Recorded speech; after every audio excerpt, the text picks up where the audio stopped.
We're live yet? And we are live. Now, morning thoughts. Shout out to the people going out to work this morning. Shout out to the people coming in from work this morning. Extra special big up shout out to the people who work multiple jobs. I have the utmost respect for you. Shout out to my entrepreneurs, my stay-at-home moms and pops, my retirees. Shout out to the drivers. Shout out to the Uber driver, Lyft driver, truck driver, taxi driver, food delivery drivers, around town and long distance truck drivers. Shout out to the crossing guards, school teachers, law enforcement personnel, medical field personnel, military personnel. Whatever your job description is, shout out to you. Shout out to the AC techs and the engineers. Shout out to the chefs in kitchens, secretaries in offices. Shout out to the beauticians in the beauty salon, hairdresser them, the braiders. Shout out to the barbers in the barber shops. Shout out to, as long as you get up and get out to go get yours, shout out to you, progressive, productive people. Extra special shout out, though, to the people who wish good for others as much as you wish good for yourself. Now, that makes you a really good person. Shout out to you. Here we are on this beautiful Monday morning. Today is the 6th of October, 2025, and we are happy to be here. We made it over the weekend. We're back in one piece. And we're starting the countdown all over again, back to another weekend. And we'll make it there too. This morning, the chat is open to subscribers only.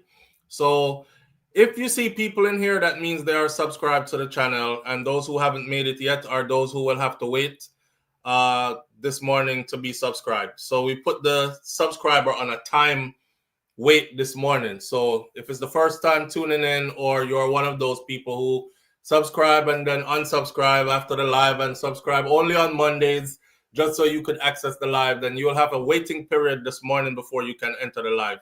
Other than that, we're here and we're ready to go. Big up to Miss Goldie Robinson. Thank you for being here this morning. I'm going to shout out the first top 10, 15 people, and that's about it. There's 225 people on already. There are quite a few people in the chat. I can't shout out everybody this morning, but if I didn't call your name, it's no disrespect. Big up yourself and thank you for being here. Anyways, we have a lot of topics to get into this morning, and I'm trying to make it a 2.5 hour show. For some reason, I think it might not be that, but let's aim for that and see what we can do. Right? Miss Goldie Robinson, first one in. Big up yourself. I appreciate you greatly. Sean Casella's in the building this morning. Sean, big up yourself. Thank you for being here. Penals 123, which I used to say Prelis 123, and she never ever corrected me. Thank you for being here. S Diva, big up yourself. Top of the morning to you. Claudette Sinclair is in the building with us this morning. My brother Mervin the Point Jamaica Kerr is in the building with us this morning. Let me stop right there. Mervin, so we put out the video, right? Trying to bring one person back to Jamaica at the end of the year. And this was for between me and Mervin. I'm supposed to get that person or vet some people and get that person. The truth of the matter is I've had nothing but ineligible people. It is only one person that I think is eligible, and he has not responded once I asked him. Because him write to me and said, SouFlo, I really need this. If you're out there watching, I'm talking to you. You wrote to me and said, SouFlo, I really need this one. Everybody else that wrote, you know why you were ineligible. You were ineligible because you go to Jamaica all the time. And I specifically said that this is for somebody who has not been back in a while. I have a ton of people that write in for it, but they're all people who have been to Jamaica multiple times over the last few years. And they have close family members in Jamaica who they link up with every time they go. This trip it is supposed to be for somebody who has not been back in a while. Where are all the people who keep telling me, SouFlo, about 10 years now, me not go back a yard, 15 years now, 20 years now? Where are they at? Those are the people we were looking for. Somebody who hasn't been back in at least 5 years. Somebody who has pretty much lost connection.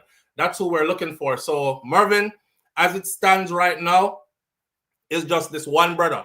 And the one brother still has not answered when I asked him one question, because he wrote in, but he said nothing specific to the questions that were asked. When was the last time you went back to Jamaica? You have close friends and family members there, etc. Him no reply yet. So in essence, we really don't have anybody that qualifies to go. All right. And that's why I'm dragging feet on it. People have to start making plans towards the end of the year because, it's not a last minute. We don't want it to be a last minute. I'm sure Mervin has already expressed to me that he doesn't want it to be a last minute haberdashery kind of affair. In order for things to go smoothly and for you to have a good experience, plus he's putting his own stuff together that you would be a part of, it takes time to plan stuff and lay out certain things. So if you're interested, I'm going to say it slowly again. This will be the last week. After this week, if nobody, then it's just nobody. This is a trip for somebody to go to Jamaica who has not, you live a foreign. You haven't been back to yard in quite some time. You're not one of the people who go all the time. What we're offering is, Mervin is offering you get picked up at the airport and you get released, not released, but brought back to the airport when it's time for you to leave. So you don't have to worry about your transportation while you're there. If anybody knows anything about transportation, going to Jamaica, renting a car, I've said this before, I stay in nice places every time I go. If I don't go to my yard, or if I don't go to white people place, I still stay in nice places, like opulent places, and my transportation costs more than where I stay. So it's pretty expensive to rent a nice vehicle and drive around. So you're going to be there for a week or so, So somebody taking that expense off the table for you completely, that's a gift. Here's the next one. You don't have to pay for where you're going to stay. You're staying somewhere nice. You're staying with an authentic Jamaican family. You're staying with a brother who is a family member of this channel, who is well vetted, and I know exactly who he is and the type of stuff he's into. This is an ideal giveaway for somebody. But we're not going to pressure, because if you don't want it, you don't want it. And Mervin is probably going to be in Jamaica himself, still having fun regardless anyways, right? So this is the last week. From now is Monday till Friday. Friday is the lock-off. And if we don't have anybody, we don't have anybody. We can't stretch it and keep stretching it, and nobody is. The only thing I ask is that if you are 100% sure that or if you're sure 50% that something might come up where you might have to change your mind last minute and decide you don't want to go anymore, then don't even bother applying. Because I don't want all this planning to go into receiving you, putting you up, taking you on these excursions, giving you the time of your life. Welcome back to Jamaica, reintegrating you, so to speak, and then last minute you pull out when somebody else might have taken that spot, right? So for people who are sure that that's what you want, then come along. And the way how you do it is SouFLoTV, SouFLoTV, just like how SouFLoTV spell right there on the screen, at gmail.com. SouFlo, I need this trip. Haven't been back to Jamaica in a while. Just drop 2 sentences. I haven't been back to Jamaica in a while. It's been 10 years. It's been 5 years, so on and so forth. There is one lady out there who said this trip would be good for her and her son. I think it was. And then you haven't responded back either. So I'm giving everybody until the end of the week. Actually, it's 2 people now that might be. So I'm giving everybody else until the end of the week. If you're hearing this for the first time and you think this is an opportunity for you, then jump right in.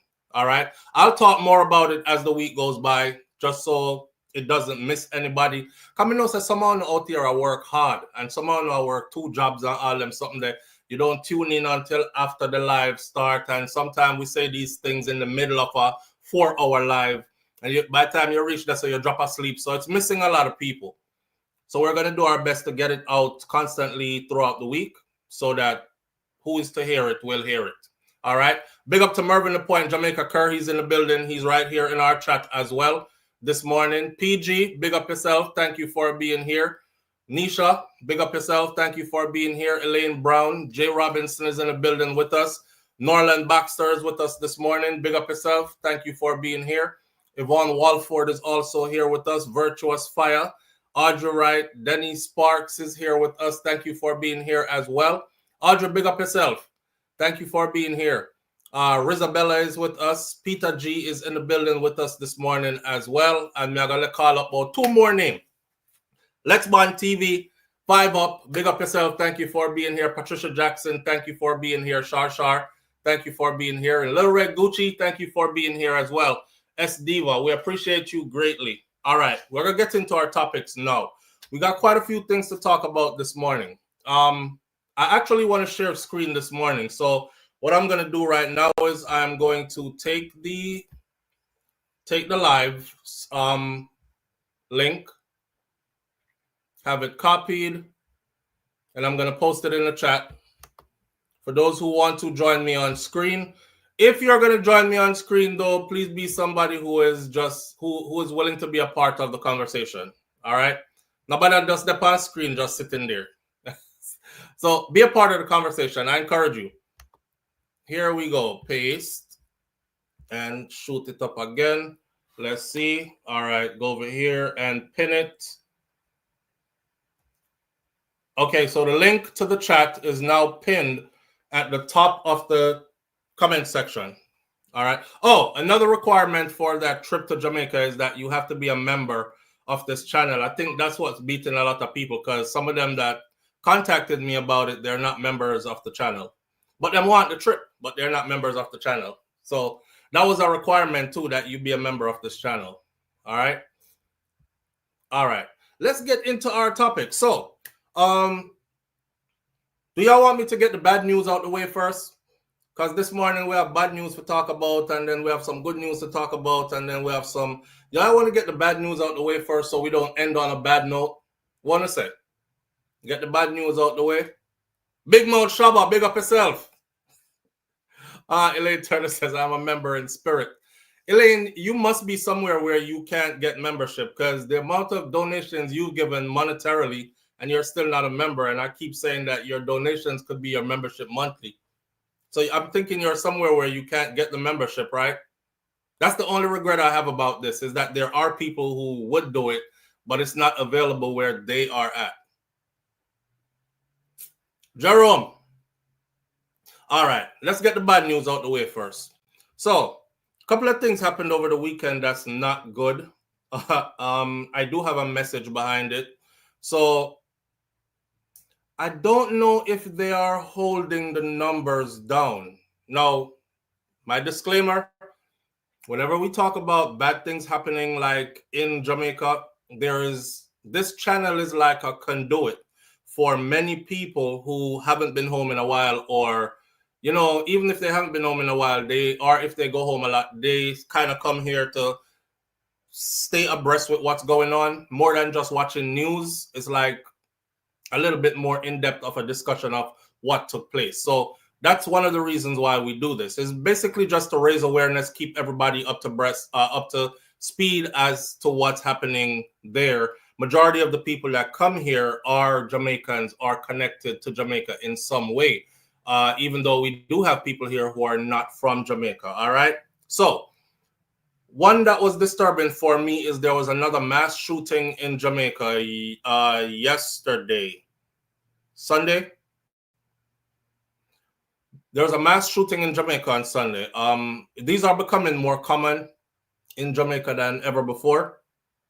Most people are saying it's like, you know, Jamaica follow the United States of America so much. Like they emulate the American way of life a lot. So in this mass shooting, 5 people so far have been confirmed killed. It happened in a place called Commodore in St. Catherine about 10 p.m. on Sunday. And it is said so far that the victims are 1 little girl, 1 woman, and 3 men. On the heel of that, we just had our election in Jamaica, and throughout the election, people were saying they are working to dumb down the numbers so that the administration that's in power can look really good. Like, you know, they've really done work and slashed the murder rate, and things are looking up and getting better. And one of the things that I did say back then is I'm happy like everybody else that the numbers are going down. However, I'm concerned, like, is this sustainable the way that it was going down? Because as you can see, we've had lately, the most police killings we've had in forever. To this day, there are over 250 and counting Jamaicans that have been killed by police so far this year. So the murder rate goes down, supposedly by criminals or by Jamaicans against other Jamaicans, and then the police murder rate increases. So right now the numbers stand at Jamaica's murder rate is at 550 plus. And then police killing on top of that is another 250 plus. So if you do the math to that, we are at 800 plus counting for the year with October, November, and December to go. Not a good look.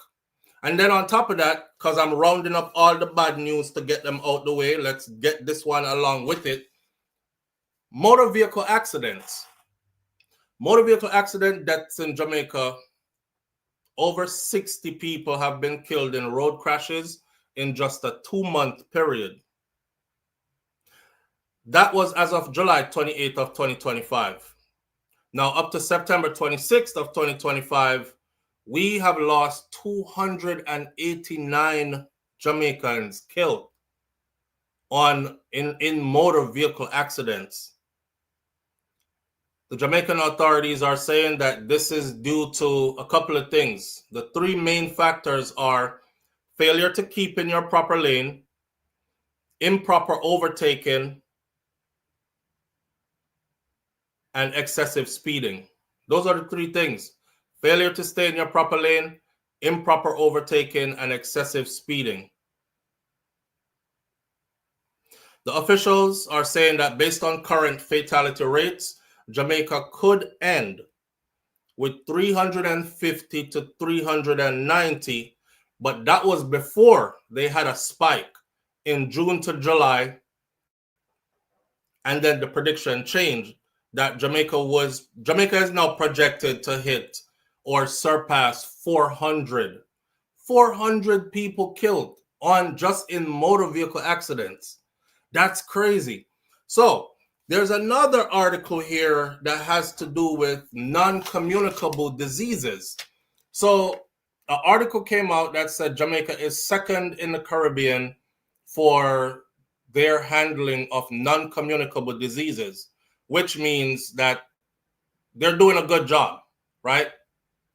Non-communicable diseases are chronic conditions such as heart disease, cancer, diabetes, chronic respiratory diseases that are not transmitted from person to person, but they are often results from either genetic predisposition, environmental issues, and behavioral factors like how you live your life. You drink a lot of alcohol, you smoke a lot of tobacco, you have an unhealthy lifestyle, you don't exercise, so physical inactivity, these kind of things. Basically, like Shakira said this morning, these are things that you do to yourself or we do to us. Now, these conditions are the leading cause of death globally, posing a significant threat to health systems and economies, and are preventable to a large extent through lifestyle changes and policy interventions. Jamaica is second leading the Caribbean in, this is good. Second leading the Caribbean in control of non-communicable diseases. Now, here's the thing. Well, my wife said this morning, she said, if what that goes to tell us is this, the only person killing us off is us. Run through the numbers with the non-communicable diseases. If Jamaica is second in the Caribbean to controlling non-communicable diseases, doing good, that means between the murder rate, police killing, murder rate 550 plus gone already for the year, police killing on top of that, that's another 250 plus gone for the year. Then you have on the roadways, we just unruly as ever, overtake when we feel like it, fast and furious, my boss, gone, murder off yourself. I seen one brother on Instagram, him have a new bike, and him said, nobody better not tell me when to slow down. Because when me did a walk fast, them never used to tell me to slow down. I know me I ride fast, me no want no man tell me about slow down. Well, I saw a bike accident out of Jamaica yesterday. The two bikers died on two separate motorcycles. So between those three, the murder rate, the police killing, the vehicular accidents, that's another 200 and something at this point, projected to be 400 by the end of the year. Between all those, we are kill ourselves. And then those people who love to do things in excess, like, your promiscuous lifestyle, that's causing the quiet as kept. AIDS is at a epidemic proportion in Jamaica, and that's not me saying that. This is documented information from Jamaica health website, right, out of Jamaica's government information given to the public. So nobody talk about a SouFLo, talk about Jamaica, make it seem like it bad. AIDS is at a epidemic proportion. So between all these, who want drive and overtake and speed and all that, and who vex with people and can't work it out, and want kill off people, and who turn criminal and want dead in a shootout with police, or want to shoot and kill for a living, or who want to live bad, smoke and drink and sex as you like, and disease of the place, and then chronic heart disease and kidney and liver and diabetes and this, that, and the other. These are all things that we do to ourselves. And that's all that's killing us in Jamaica. That's all we are killed with. No, we don't have no natural disaster we come wipe out the place. We don't have any anything happening out of the norm that we, the people, cannot prevent. So that's something for every Jamaican who see this to actually really think about. If we could slow these down to almost a stop, we would be probably the best place ever. I mean, we're place nice already, even with all this going on. So imagine if you subtract all this. While I'm on that topic, because I'm going to leave it soon and get into the other topics that we have, I was talking to there's a brother on Instagram who does, and he's on YouTube too, who lives in Haiti. And this is out of Jamaica now. He lives in Haiti and he does vlogging from Haiti. So I've been watching his vlogs and I'm like, man, this look like Jamaica. Like they go deep sea diving, them go fishing, spear fishing, them cook outside, them bathing at the river, all these kind of things. So I hit him up over the weekend. I had a conversation with him over the weekend and I said, bro, which part of Haiti are you in? Because I'm in America at the moment, but I'm Jamaican. This is my channel on YouTube. Check me out. And then let's have a conversation because I'm here as far as U.S. news goes. No planes are flying from the United States of America into Haiti. And things are really bad there. They're shooting at the planes when they come in. The place is ran by it's gang infestation and people are dying like flies and whatever. He wrote me back like almost immediately and we had a good conversation back and forth. This brother said, what you're seeing on the news over where you're at, that's one little part of Haiti. And yes, it's in the capital, and that's where one of their airport is. So I asked him, so how come people are still going to Haiti? He said there are multiple airports in Haiti. So only one is where the issue is, which is in Port-au-Prince. And that's where all the gang issues and stuff like that is. In the region where I'm at, he said, nothing happens here. And if you watch his videos, you would wake up in the morning. He just bought a nice piece of land and he's about to start working on his land. Young youth too. Just is about to start working on his land, clearing it up and build house and all these other kind of things. He was like, if you watch his videos, you would think that he was in Jamaica in the hills and he's going to the mountains to meet up with people and have fun and all these other kind of things. So I say that to say this. Our perception is our reality, right? And a lot of it is based on news and based on what other people are saying instead of actually, because something just said, reach out to him. he's probably going to answer back. And I did. You know who I'm talking about, Yvonne Walford? Tell me his name, please, because I have something saved on my phone screen and I don't want to lose it, because that's a part of our conversation this morning too. But if I go into IG, so when this live is finished, I will pin his information at the top of the chat comment section so you can go find him and follow him too. I travel a lot, right?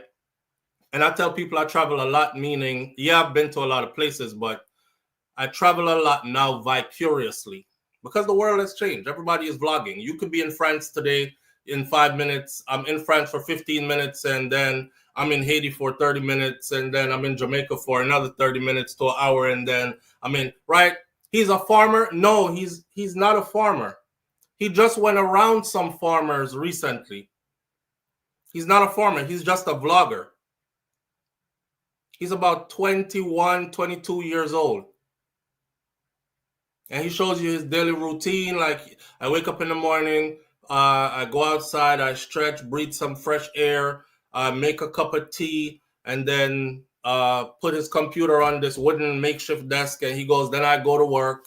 And then after that, I make some breakfast, and he show you making traditional Haitian breakfast.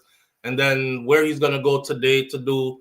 And there's a young lady I saw as well, who she said she moved back to Haiti. I'm like, move back to Haiti? Who's moving back to Haiti right now? You see, my perception is messed up of the people. Who's moving back to Haiti right now?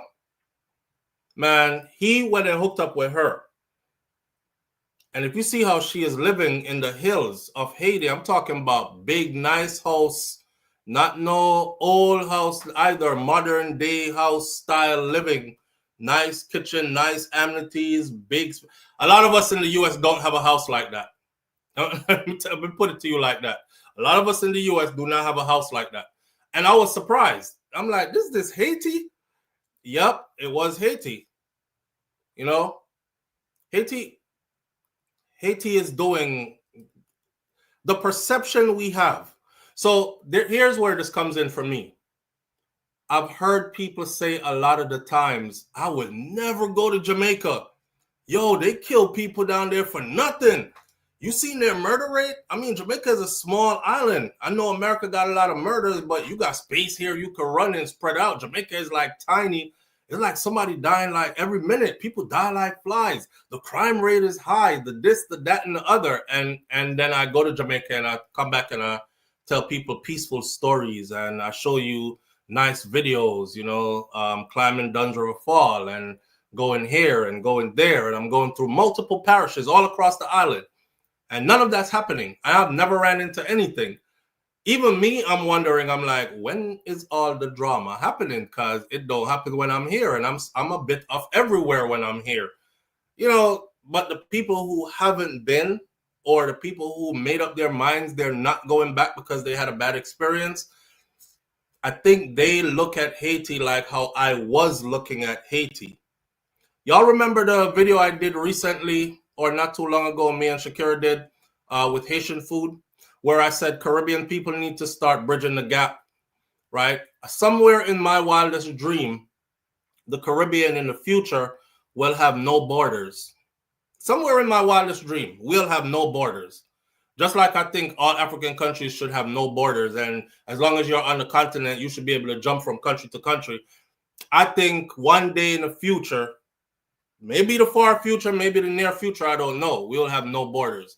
But in the meantime, what we can do to break down the discourse and what we can do to start getting along as a people is we can even start by experiencing each other's cuisine. Food and music, them two things there always bring people together. Food and music. So I start out with some compa and I'll start out with some Haitian food, right? Remember, I went to the Haitian restaurant. I didn't even know there was one in my area and I found it. I went to it and I ordered some food and we sat down and did the spread and ate the Haitian food. Eating that Haitian food taught me that I've always known that Haiti was 90 miles off the coast of Jamaica. That is the reason why things happen. Like, man jump on a speedboat and he's in Haiti in no time. Drop off some things and pick up some things and He's back in Jamaica in no time, right? Never really gave it much thought. They're not that far from us. Not only are they not that far from us, their food is similar to ours. So the only thing we have in difference really is maybe our language, because, you know, them with the French, and so they ended up with French and then broken French into Creole, and then we with the British and the Spanish, and then we ended up with our thing, English first language, and then we have our patois, so on and so forth, right? But we pretty much share the same stuff. Maybe not everything. I would say about 95 or higher percent we share throughout the Caribbean, not just Haiti.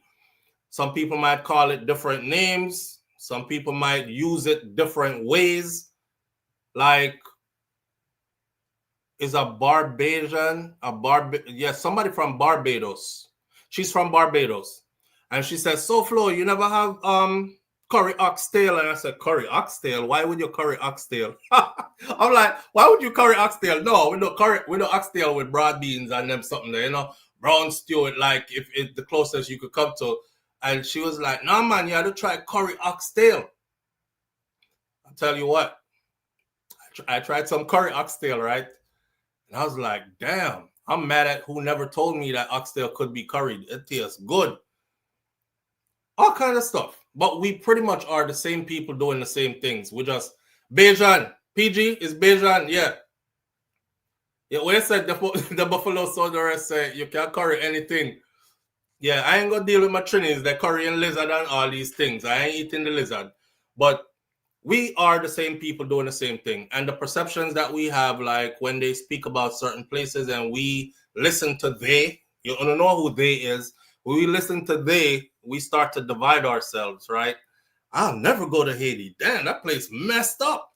Haiti is like the worst place on earth. I know a lot of Jamaicans who they would never go to Haiti. They don't even want Haitians coming to Jamaica. And again, this ain't my words.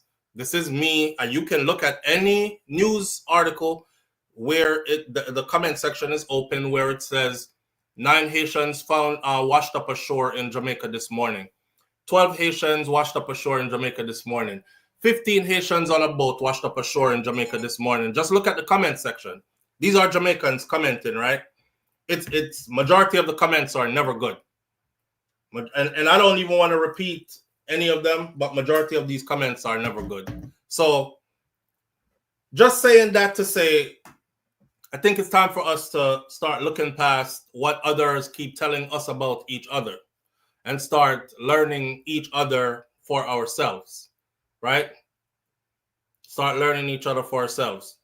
I've been invited to a few Caribbean islands where it's people from this channel who have said, SouFlo, all you have to do is come on down, man. Just you don't worry about transportation. Don't worry about place to sleep. We'll host you. You can bring your cameras. You can film everything all the way. My only thing is myself was holding me back, or it's still holding me back, because I'm looking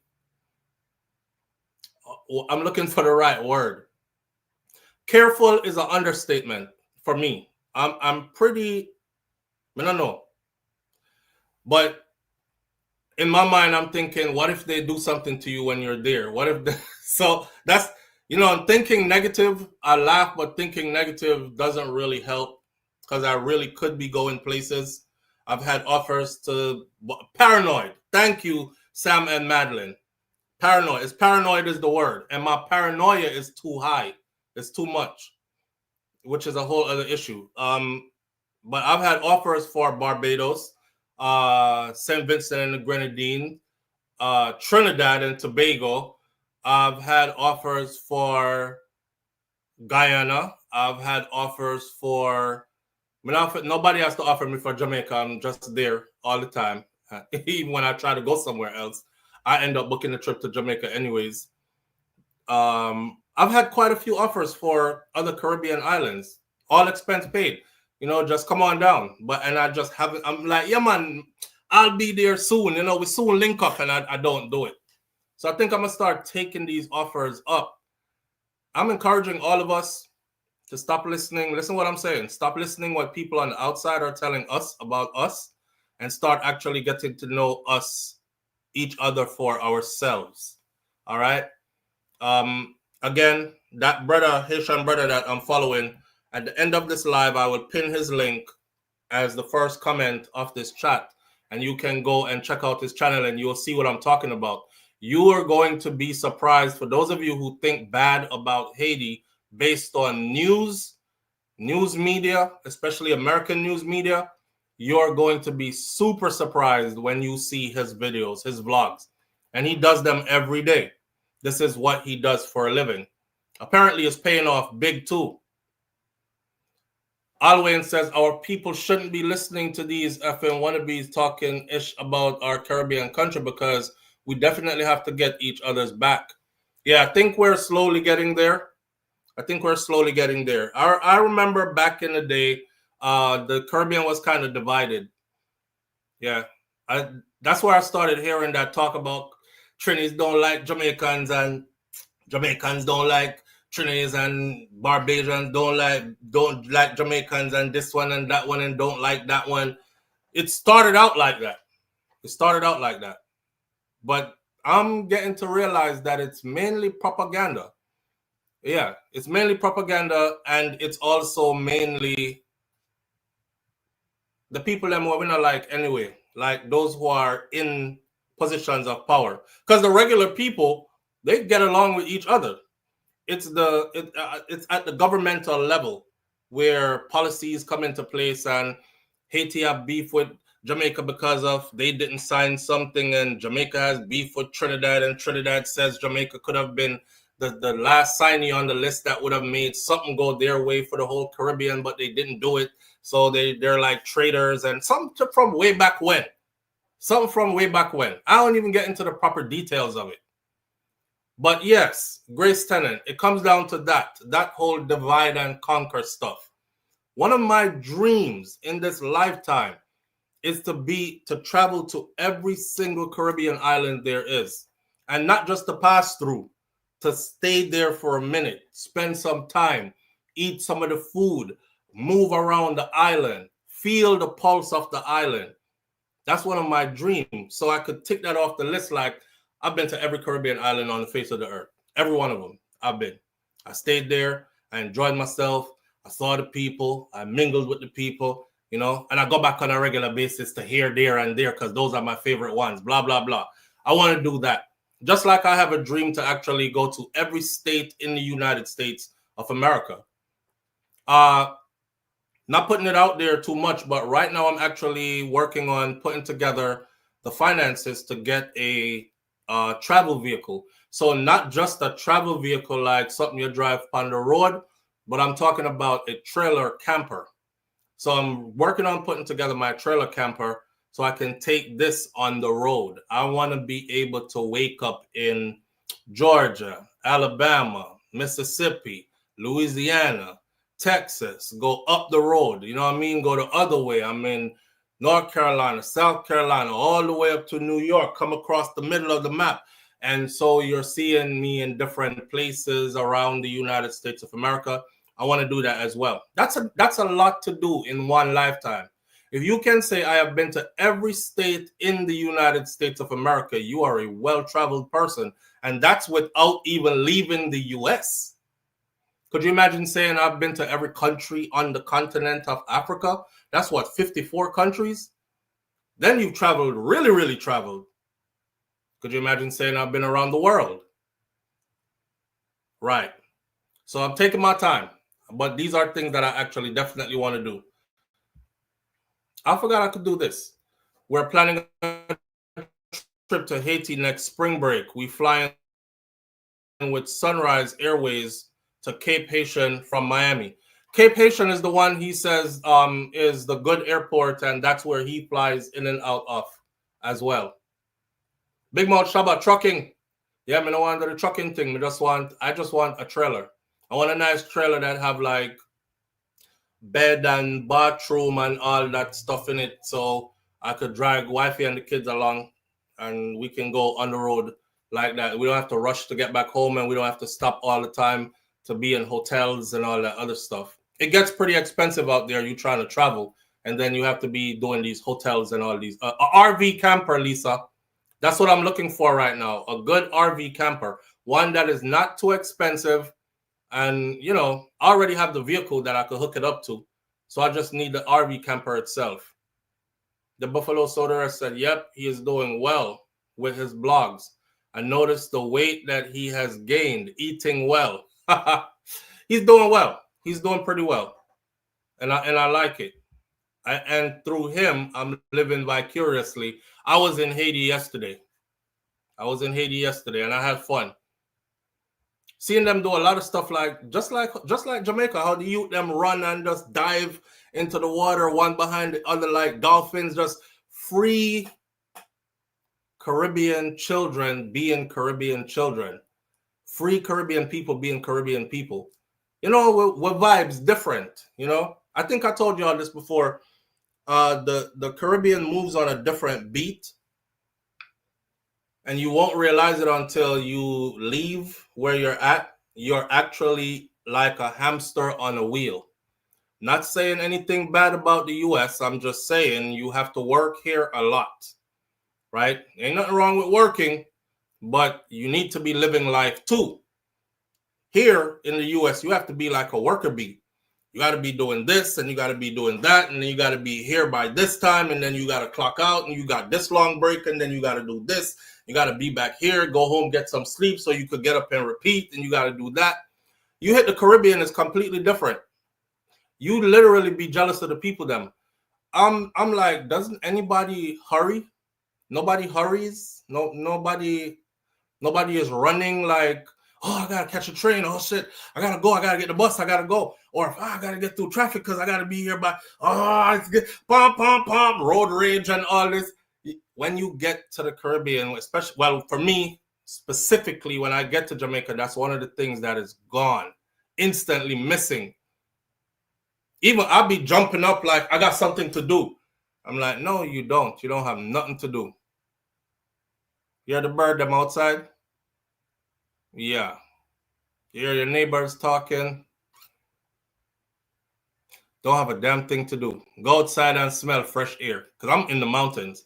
Go outside and smell fresh air. That's all you have to do. Walk around and pick 2 fruits off a 2 tree. Yeah, you're not going to the store this morning for your orange juice. You're just walking around the land.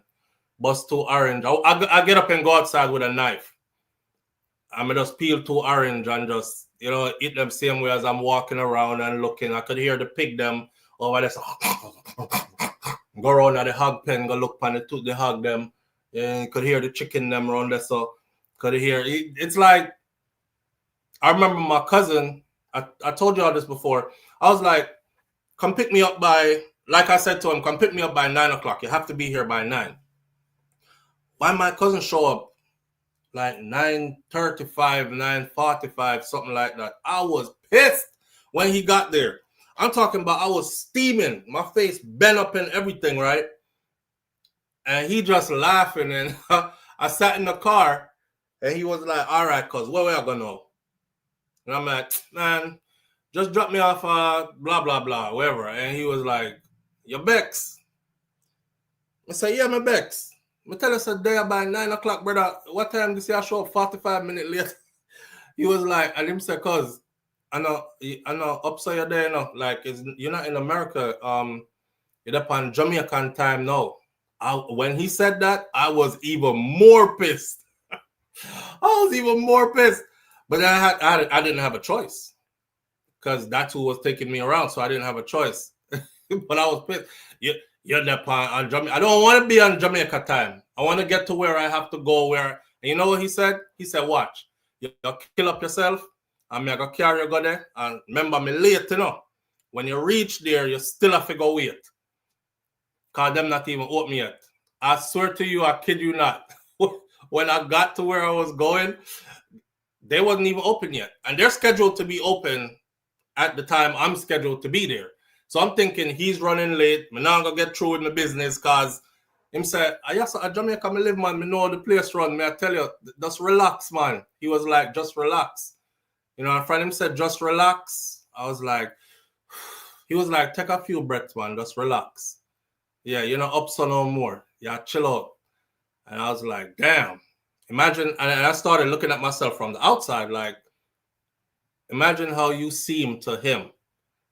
You know, look on him. Them mad out, come back from foreign with them muddy self. Run over here, go over there. I have to be here by this. I have got to be there by that time. I have to take care of this. I have to. They look at you like you crazy. They look at you like you're crazy. There was a madman in my community who actually went to England. We used to call him Rickety 69. Went to England and come back. And him always walk like he's going to catch the train and he has to go. And I have to be there. And I'm on my way. And I'm going. And me always hear them say, you know, say England him go mad out, you know, the cold, freezing brain. You see how he move the whole hamburger up and down, something there? Yeah, so them move over there, so. So now, and that was when I was a child. So now, now that I'm living in it, that's what I thought of when my cousin said, just breathe, yo, just take a few breaths and relax. You know, he's like, I live here. Me, I tell you, said that you're not late. Right? Me know what time I say come pick you up, man, but, you know, we'll move around and thing, but you're not late. Because better when time you get there, them still not up in yet. Oh, I wanted to cuss him. I was so bad. But me not cuss him, you know, but me just bend up, you know, I'm screwing. And then when he told me about because you're not up on American time, you're on Caribbean time, I wanted to say, yo, your blood. I didn't. And when we got there, sure enough, he was right. So the Caribbean moves at a whole different pace. And you have to, this is why it's a part of therapy to go there. Yeah, because you get to come off of the hamster wheel. You get to come off the hamster wheel for a second and breathe for a minute. And if you're there long enough, you'll realize, damn, I was running. Jerome said, Flo, we know you see the conversation that we're having in the chat. Mr. Bram said, you broke your ducks. Sitting gosso. I don't see it. What's the conversation in the chat? Hold on there. How my Akiplant doing at Donna? Where the conversation about? Me put up the link. Nobody wants to join online today. Everybody wants to stay behind the scene, which is cool. Mr. Bram, yes, him get some. The code did tell. Oh! Yo! And that to not go on with, okay. Wait, SouFLo, it's all like the Golden Cross them in South Florida. All right, so Jerome, okay, I get it now. I get it now. I get the conversation now. If they're open, we'll wait all day to get your affairs completed. Me see it now, Jerome. All right, sir. True, when you go back home, you are more relaxed. Yeah. When you go back home, you are definitely more relaxed. Your first day or two, you're not, though, because you're still in a foreign mind. But if you have some time to stay, then you're more relaxed. We stayed for a couple of weeks, our last trip there. And that's the longest we had stayed in quite a while. And it was well worth it. Just to be, you know, you ever hear somebody say, I hate going on vacation. Staycations are better because when you stay home and you just stay home, lock yourself in, turn off certain things from the world, and you just relax and sleep every day, right? You're more rested when it's time to go back to work. But when you try to take a vacation, usually a couple of things play a factor in it. The time constraint, how long do you have off from work and when you have to be back to work? How much money do you have? Because staying in a hotel in Jamaica for a week is very different from staying in there for 2 weeks. Right? The money that start add up. Having a rental car for a week is very different from having it for 2 weeks. That money starts to add up like significantly. You're talking thousands and thousands of dollars, US dollars. So you go and you're like, I'm going to have a great vacation. I'm going to stay for a week. Well, in that week, you want to see everybody. You want to go everywhere. You want to do everything, because who's going to spend a couple $1,000s just to go to Jamaica to lay down and sleep? Nobody. So you're all over the island. By the time you get back to the U.S., you're tired as hell. And then it's time to go back to work, right? You tired as hell and it's time to go back to work. Now you're going back to work tired, feeling like, damn, I need a vacation. Well, you can't get a vacation again until you rack up more time for vacation days. Kind of different when you have the time. Because when you have the time, say you stay for 3 weeks, you have the time. The first week, you're still in that foreign mindset, right? After the first week, they start dwindle down and you're going into your second week. This is when you start actually move around and check people and do these kind of things and go down. So you're not driving everywhere anymore like you're there foreign. You're walking. Let me walk out and go see Miss so-and-so and heal up some people. Want me, you're in the place. Yeah, man, me there. Big up on yourself and these things. And come talk to me for a minute now and ray, so you get to feel the place out again. And we drive go out, so. Every day almost, we get up. Last time we was in Jamaica, Shakira, she addicted to the patty them. So every morning now, we get up, where I eat today? Patty. So we can cook some food, yeah, but me like the patty them. So drive go out to Christiana, go through the Christiana market, slowly go through the market. See, get up there. Western did have plum. And just find some random things, where you can't find around the place. And now you're feeling like you're Jamaican. Now you're feeling like you're in Jamaica. And because you have so much time left to go before you actually hit the airport, you can really relax and feel what you did today and know that you're going to get up tomorrow and do something similar. You know what I want to do tomorrow? I could do a road trip. I could drive, go down a west. Yeah, because down there, so for them pepper shrimp, better than everybody else pepper shrimp. Them street food. So we could go down there and just go, and then while we're done down there, so we heal up some people and thing. And matter of fact, we are stay down there. We're not even gonna come back today. We're not even gonna come back tomorrow. And just jamming down there for a couple more days. And if you can do it, if you can do that, that's when you really start to feel like I'm Jamaican and I'm in Jamaica and I feel like a Jamaican. I'm moving on Jamaica time. It take a while to get that. I gotta go. I gotta be here by 9 a.m. Then I'm there till 4, and then I gotta clock out, and then I have to go over here and don't forget your lunch break, and you have to take 1 hour lunch only, and then you have to be back on time, and you have to be off the clock by 4 p.m. And then I have to go rush over here to go pick up this one, and then rush over there to go drop off that, and go home and have to prepare dinner and make none of that. In Jamaica, you literally could be like, me not cooking up. But you see Miss Matty down the road and fear cook shop. That cook shop, they bought you afraid. Dinner. Right? That's something I go for dinner. Not no fancy restaurant, a cook shop. From an old lady who been doing this for she done raised her whole family, sent them off into the world, raised her grand, picked them off for the same food. And she can cook. I passed through Trelawney. Two places me get some good food. I passed through Trelawney one time. There's a lady there. On a little corner, I don't know. A brother came down from the building in one of the house, them come stand up right next to me as I was ordering my food from her. And him said, SouFLo. And I said, yeah, man. And I was so surprised, right? And him said, where are the run of them party? I said, I pass through, man. And him say, all right, big up yourself, my G. To say you're back in the place and these things make me feel so at home. So I sit down there, I wait for my food, and boy, may I tell you, I don't know what the woman use season her food or nothing, but I could eat food from her every day of the week that I'm in Jamaica. I would literally eat her food for every single day. Choose something different, of course, but when I tell you, say, pot a bubble pan, big fire, and food really I cook. If you ever seen somebody knead your dumpling them in front of you and drop them in the pot and peel your yam them and drop them in the pot and peel your banana them and drop them in the pot and spice your pot right in front of you and you stand up there and watch it? Have you ever seen a chicken season up and they go from seasoning to frying in front of you and watch it? So Jamaica is but you have to have the time to enjoy it. Yeah, and I'm suspecting that the rest of the Caribbean islands are the same way. You have to have the time to enjoy it though. But once you have the time to enjoy it, that's the place to be. That's the place to be. So yeah, with that said, we'll drown out the bad news with some of the good news. Keep these people in your prayers. A little girl was involved. More will come out of that news.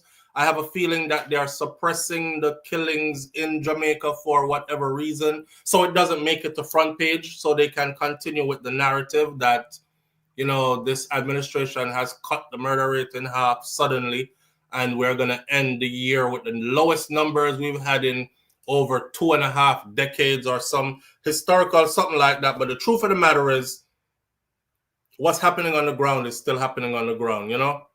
So I keep them people in our prayers, and thank God too that a lot of us are privileged enough to have never experienced these things, and this ain't our reality, right?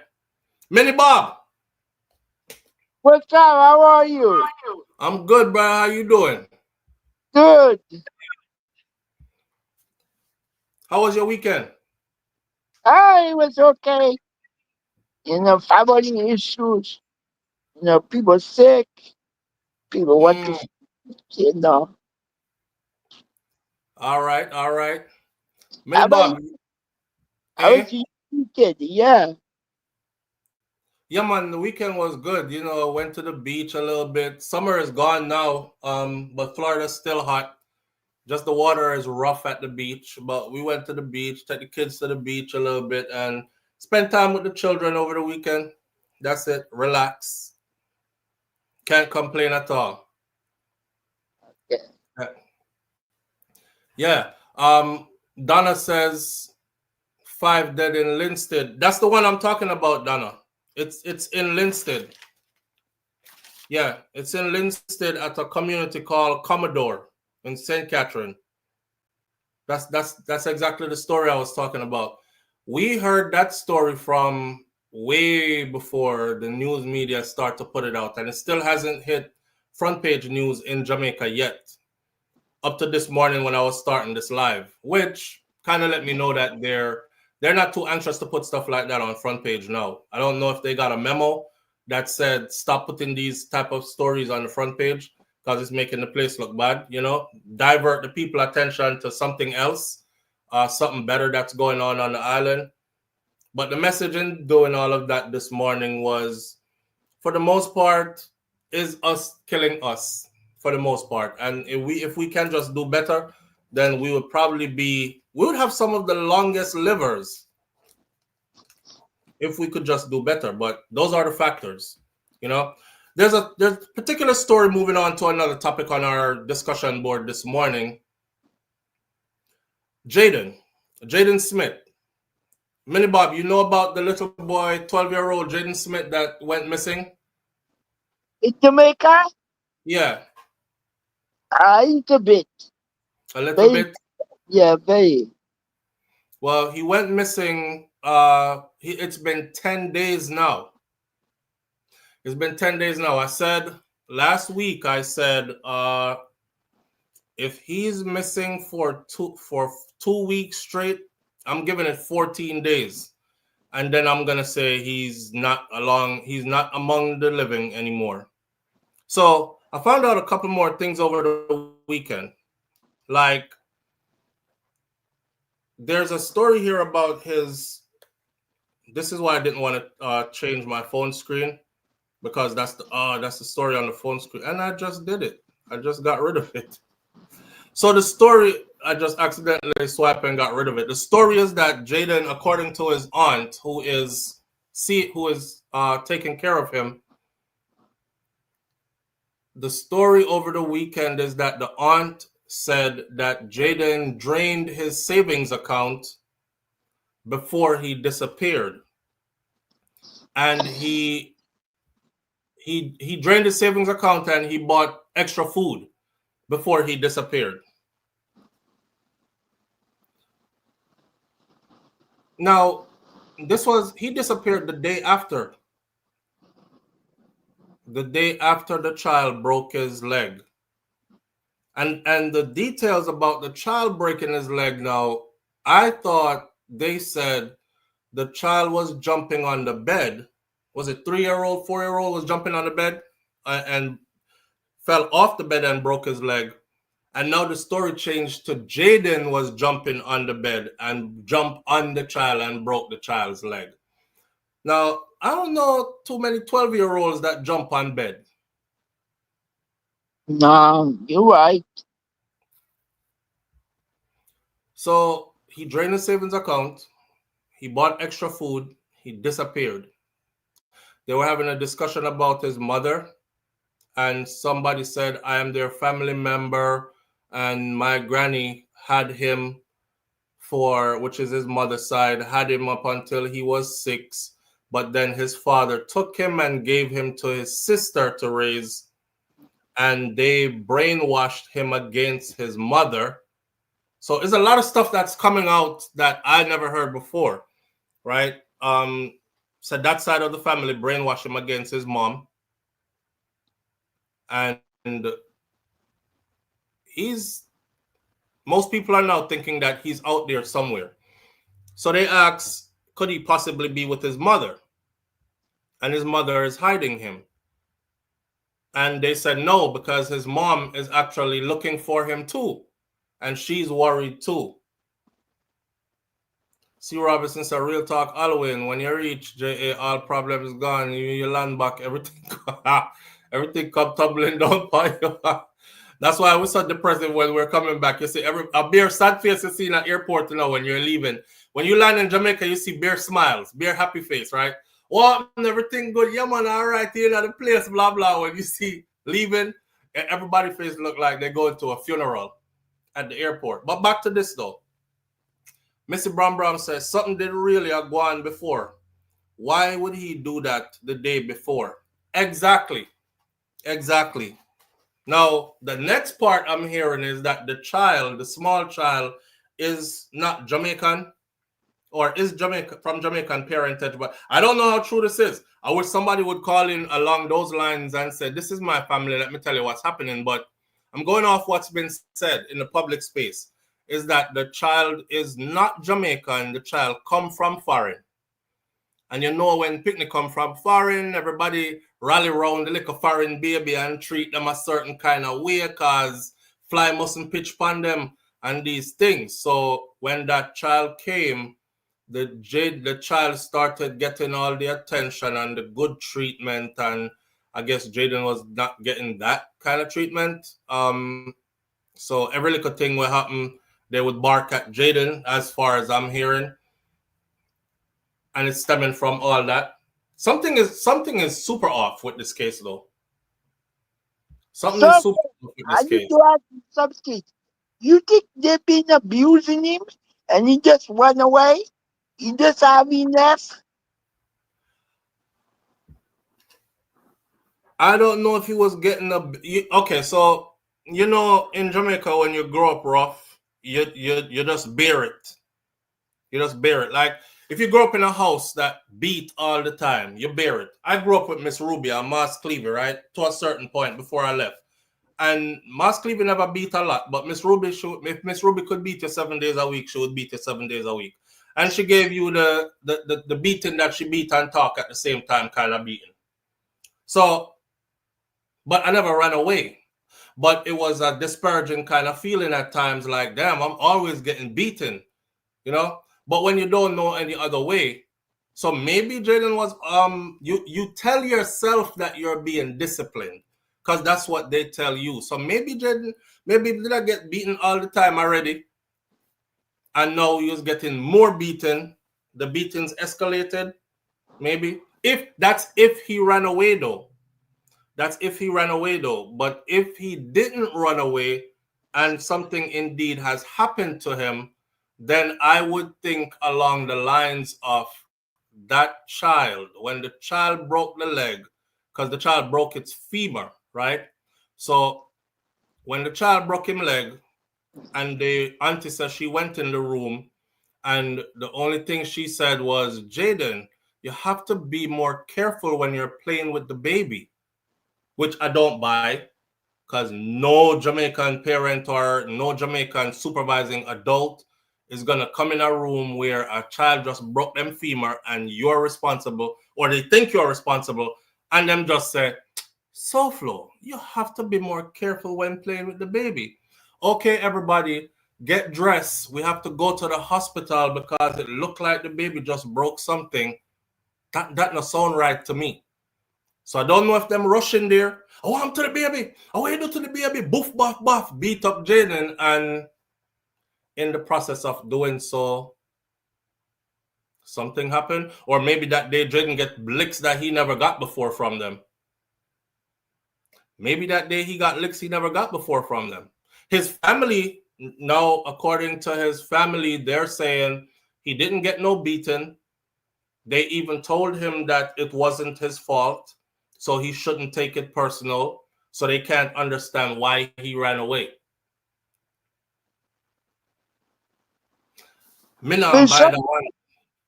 Surfer, Mm-hmm. you need to come out in your camera and say, "Oh, he did this and I whip his behind." You not need to say that. They would never say that. Never, Yeah. Surfer. If one of you kids do something bad and you whip them, you not need to get on camera and you not need to say, "Oh, yesterday was a tough day. This tire did this. I did a phone call and I whip his behind." You not need to say that. Yeah, you're I'm not gonna sorry. say that. You're not gonna get on camera for real and say, yeah, man, I give him some bit, I give him some lick yesterday, see? Because people now watch this. That would even be dangerous for them, even if they were to tell the truth, because people are already speculating. People are saying, no, beat the picnic and kill him. So if she ever come out and say, let me tell you, honestly, I was angry when I went in the room. I gave him some lickety just out of anger, and that might have, then everybody else is going to be like, yep, beat the youth and kill him. I know they don't know where him is, kind of thing, because them hide him. They're trying to cover it up, hide him body, and these kind of things. Alwyn says, Flo, something is definitely off with this investigation. The youth there can be missing for so long, and him still breathing. And I hope he is still though, but something all right. Yeah, Alwyn, and that's what I'm saying too, that something is super off about this. Super off about this. I have an eerie feeling too about this. I think the police went back to their family home over the weekend, but I don't know if they went back there to search more or if they just went back there to talk more to the family.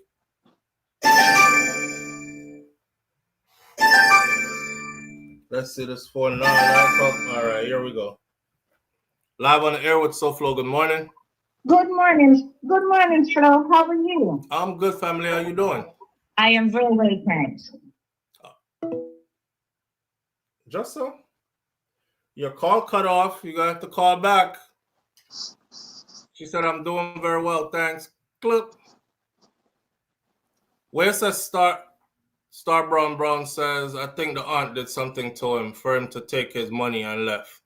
Yeah, emptied out his savings account. Now I wonder which savings account a 12-year-old can go empty out his savings account though.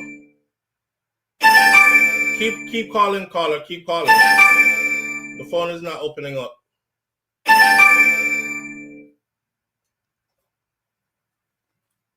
Okay. So the phone was not opening up. Yeah, what? A 12-year-old, his own saving, he emptied his own savings account. Okay.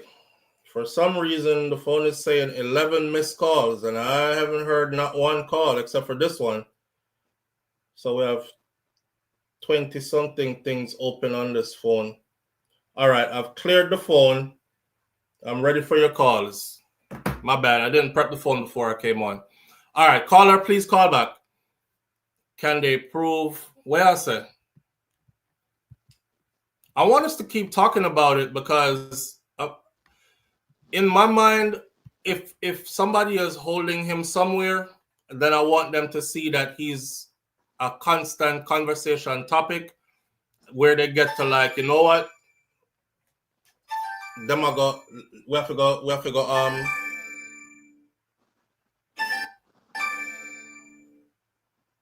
Live on the air with SouFLo.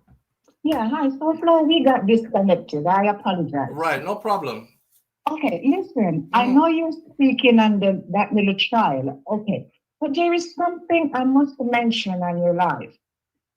Oh gosh, I forgot what channel in the United States it was on. Mr. Trump is going after people who have dual citizenship. So let's say, let me speak on Jamaica. You're a Jamaican. I understand many Jamaican has dual citizenship. What he said, please Google that. Okay? Okay. He's saying if you think you're gonna own businesses, houses, or whatever in Jamaica, and you are not paying taxes, it went into effect as of this month, October Okay. 2025. Okay? Okay. So And I'll do some research on it. I don't want to cut you off research because it. it's not It our just topic came right out. now. Yes. All right. And one more thing I want to keep you, my dear. Mm. Did you hear? I don't want to go ahead of you too much in case you might know about it. Someplace down in Jamaica, a firefighter passed away. Yes, and I have the You, video. It you, wasn't even on okay, our chat this morning. It wasn't on our topic this morning, but I'll get into it because I have the video of the funeral okay, and very and good. what So, transpired at the funeral. very well. So, I won't go any further with that. That's your channel business, okay? Okay. So, you have a blessed day, You too, okay? my friend. Thank you. Of course. Bye bye. All right. Can they prove that he emptied his savings? What? Well, I would guess that they could prove that he emptied his savings. It ain't too hard to prove he emptied his savings. Did he go to the bank and do it? There would be cameras at the bank at what time he came by the bank to do it. Or was his savings so little that he could have done it with the ATM card? You know, if all you have in your savings is $10,000, well, not 10,000 US, 10,000 Jamaican dollars, and empty out them liquor savings with one swipe of his card. So an ATM camera would have caught him doing it there, right? So I wouldn't think it would be that hard to, or maybe a piggy bank, you said? Right. Even that. Even that. Carlene Vidal says maybe his money was in a piggy bank instead of a regular bank, which a lot of kids do that still. Them keep their money in a piggy bank, then probably check in piggy bank and it's empty. So I'm empty out all them little change and carry money gone with them. But something is super off about this case. Marlene West says, I think it's like a little savings pan, like a piggy bank in the house. Okay. You know, I'm hoping that Jayden is still alive. I'm hoping that it's not what I'm thinking it is happened. I noticed there was a man there, and the man was not his father. I think the man is the auntie's husband or something, but he was super quiet the whole time. Like he didn't speak to the media when the media was there. She's the only person that spoke. And that kind of hit me another way, you know, just me observing people and body language and stuff. Maybe I'm going overboard and thinking foolishness, but I was thinking, if I'm the man and the man of my house, you know, I would definitely step into the media and say, listen, nobody here abused Jayden. He's a well-loved child. Uh, my wife can tell you what happened, yes, but I can guarantee you that.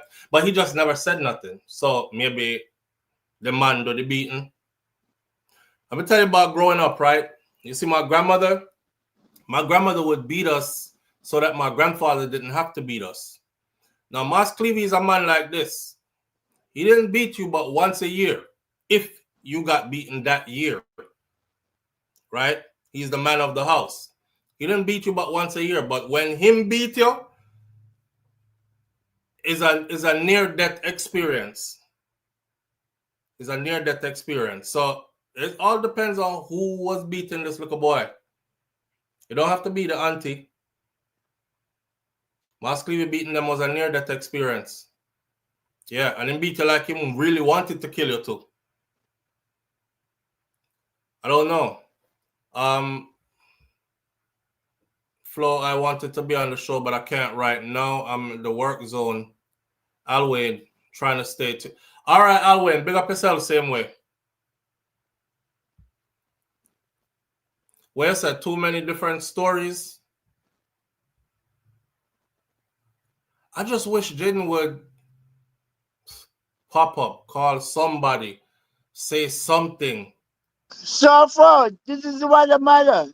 Somebody did something to him in that house. Somebody don't know. did something to him in that house. Because why would a child just take up from a good house? A child that is. I saw one of the pictures, right? He was standing by his auntie and he had all these trophies and medals and stuff from school. So I'm saying, is a well decorated child. Because I believe it's his cousin or the one who's the mother of the child that got his femur broke. And she was like, Jayden is she would have said him is a straight A student, kind of, decorated student when it comes to academics and stuff. He's doing super well. They said he was valedictorian of his graduating class and all these other kind of things. But why would a child like that, so comfortable in his home from one day to the next, just take up and take off? It's not sitting right. It's not sitting right at all. And again, I don't want to accuse the family of anything. I'm just pointing out that the story don't look right to me. Denny Sparks says, hold on. Lisa says, yeah, I believe that Jayden planned to escape that household. And Elaine Turner says, there's something not forthcoming about this child whereabouts.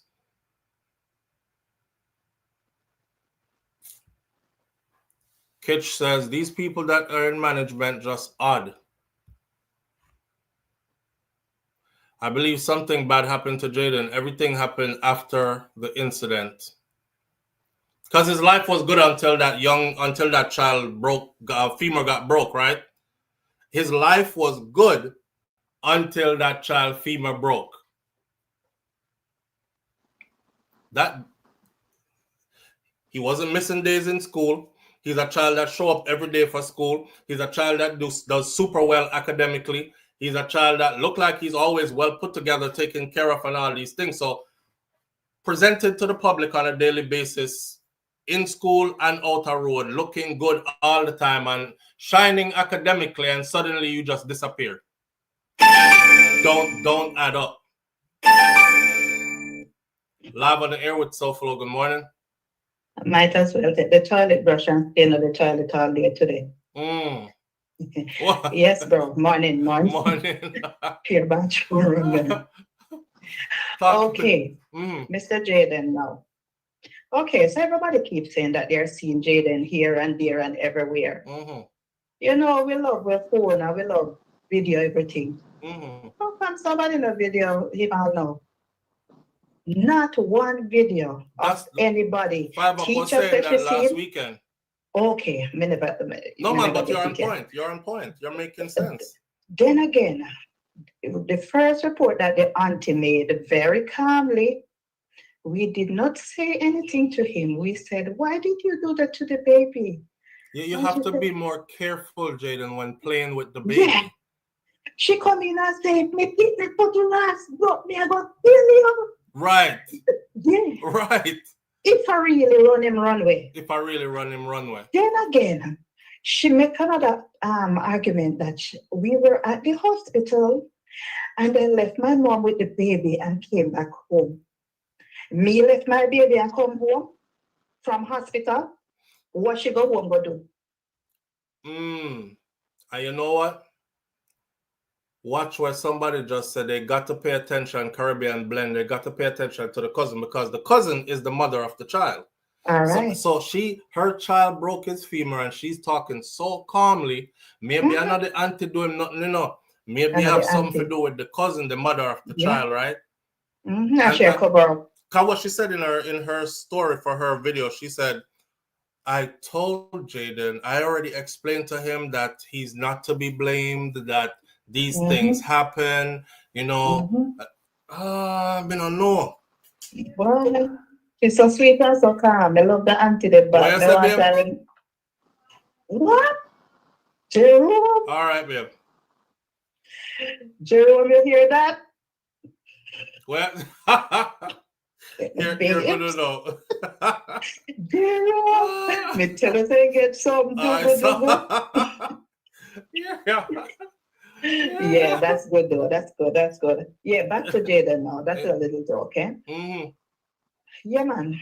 The auntie they too calm. She too calm for something happened to my nephew. If my nephew did miss him, they wouldn't calm so. I'm watching the demeanor of the auntie, the one who says that is her child. I'm watching her demeanor, and her demeanor, as calm as she is kind of disturbing to me. Yeah, man. She'll get the boy a lick, and she never expect him to drop, and he said, "Why we can't go to prison? Oh, maybe go to prison. Come on, help me cover up this." And then do something. The boy they right here there. Damn. Them not look good. And you know the police them never make it better, you know, because the way how them start they out stay too long. Yeah, there he is with a lot of awards with him auntie and everything. I really hope I'm wrong though. I really hope Jayden is out there in the bush like a Tarzan, buy pizza and go back in the bush. You know, he must think they know like what. Listen, I really hope him in the bush. Trust me. Yeah, that's him with his aunt with the with some awards, 3 trophy. Yeah, when him passed in high school, because even him MP came out and said, "Boy, I can't believe it's that little boy. He was the top student for what them call it, PEP. And he did so well and blah blah blah. You know, so I don't know. A smart boy like that shall run to what? And I mean, he must get wind of what is happening around, that people looking for him. And people can't do him nothing at this point. So if him out there, the police are going to protect him. Right. You know? Anyway, I think I have enough bathroom runs today. All right, my friend. All right, later. Actually, the year was searching back for her statement, her video, because you know when you can look at somebody and just analyze. Live on the air with SouFLo. Good morning. Yeah, Father Flo, good morning. My dad and my brother Walton. Yeah, you know, say I just asked the lady this thing. You look like a Walton. Jayden look like you type of little boy I got in the bush, brother. So that little boy that stay home and watch TV and study. So I suddenly just gone a bush to live. No more than people in panic when the little baby hurt themselves. Then get angry. I say, I go kill your blood clot. And the little boy get frightened and he grab him and flash him and something happen and he just get panic. Little boy, nothing to little boy there, God forbid, but I look so. You know things saying that? You know to stay away so long. Somebody that see, and the people ever say, I said they seen people favor people. And you know Jamaica that everybody are trying to get little spotlight, whether the situation be good or be bad. Right. Little boy, another boy. Unfortunately, people that look like they lose their temper and hurt the little youth. Can you say little youth body structure little? You know, Jamaicans when they get angry, how they deal with picking. It's unfortunate. I say that happening, but I can tell the story I go. I never put too much little piece added on to the story every minute. And nobody know what talk. Just like you said, that the man they too quiet. They say no man, they get well taken care of these things you. And the story that's a change. The story change. They don't do it in French.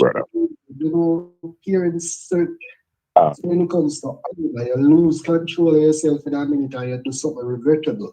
Right. Something they do to you, but watch you. Not there. That's not unfortunate. My brother. All right, my brother. Seeing. Do it. You joined us. Oh, go on. I just call it be a little story. Hey, where else, sir? My mom, I don't remember what happened, and it's because my friend them used to. My mom never believed too much in me. You know, sometimes me really not do nothing. I mean, I tell you, them will go around at the house and say something to her. You know, I remember me tell you a straight beating that. You know, I can't explain myself. You know, so one day, me never do anything. You know, but the big man will live beside me, which is a family member. I don't really want to get into it. So I see my mother right at the gateway. I see her with 2 half a brick. I decide so nah take yeah, 2 half a brick. She throw one and lick me in my ankle. A straight to Arbor View. So a straight to Arbor View. A straight to Arbor View, but go find my uncle. Me him soul rest in peace. And me did it for a while and wait name there. My uncle and him wife look for me and say, we are gonna give you dinner, you know. And you can't bathe. But remember, me I take you right back to your mother. I said, but uncle, she want beat me for nothing at all. And I mean, I do nothing. And my friend tell lie upon me and wait name there. Him say, you hear what me say? I am bringing you back home to your mother. So when I heard that girl talking, and I'm gonna tell you something. Remember back then I tell you that I used to work at the funeral parlor. Listen her. Go back and listen her again. Oh, she doctor up her speech. And you will get a lot of answers from how she were talking. We hear it the first time, you know, but go back again, listen to her again. That's why I was trying to find the video. I don't know if I erased the video because I played it here, but I was thinking it would know you played. It seems like you erase it. It seems like you erase it. But one of the member them maybe have it and you know, save it. And I normally save certain video, you know, but I can't tell you if I save it right now. I can't tell you that right now. Why? There was something about the way how she was talking to me that was exactly. Yeah. Exactly. And, you know, and I explained to Jayden that he didn't have to worry about anything. Don't take it personal. Nobody's gonna blame you, and that just never. Between that and the auntie saying, all she said was, "Jayden, you have to be more careful when you're playing with the baby." Between them two there, it's like that's when I said to myself, or I said to the audience, I said, "Yo, the police took too long." Because and so I'm a brother again. Them I talk about 12-year-old and piggy bank. Please, and don't make them things that get tone. Those are things just distracting.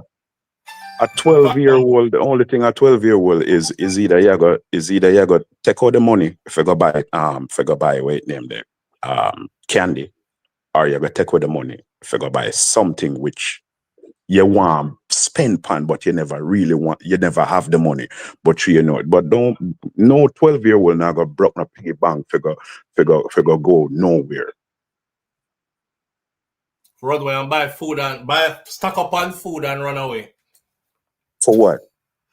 Where?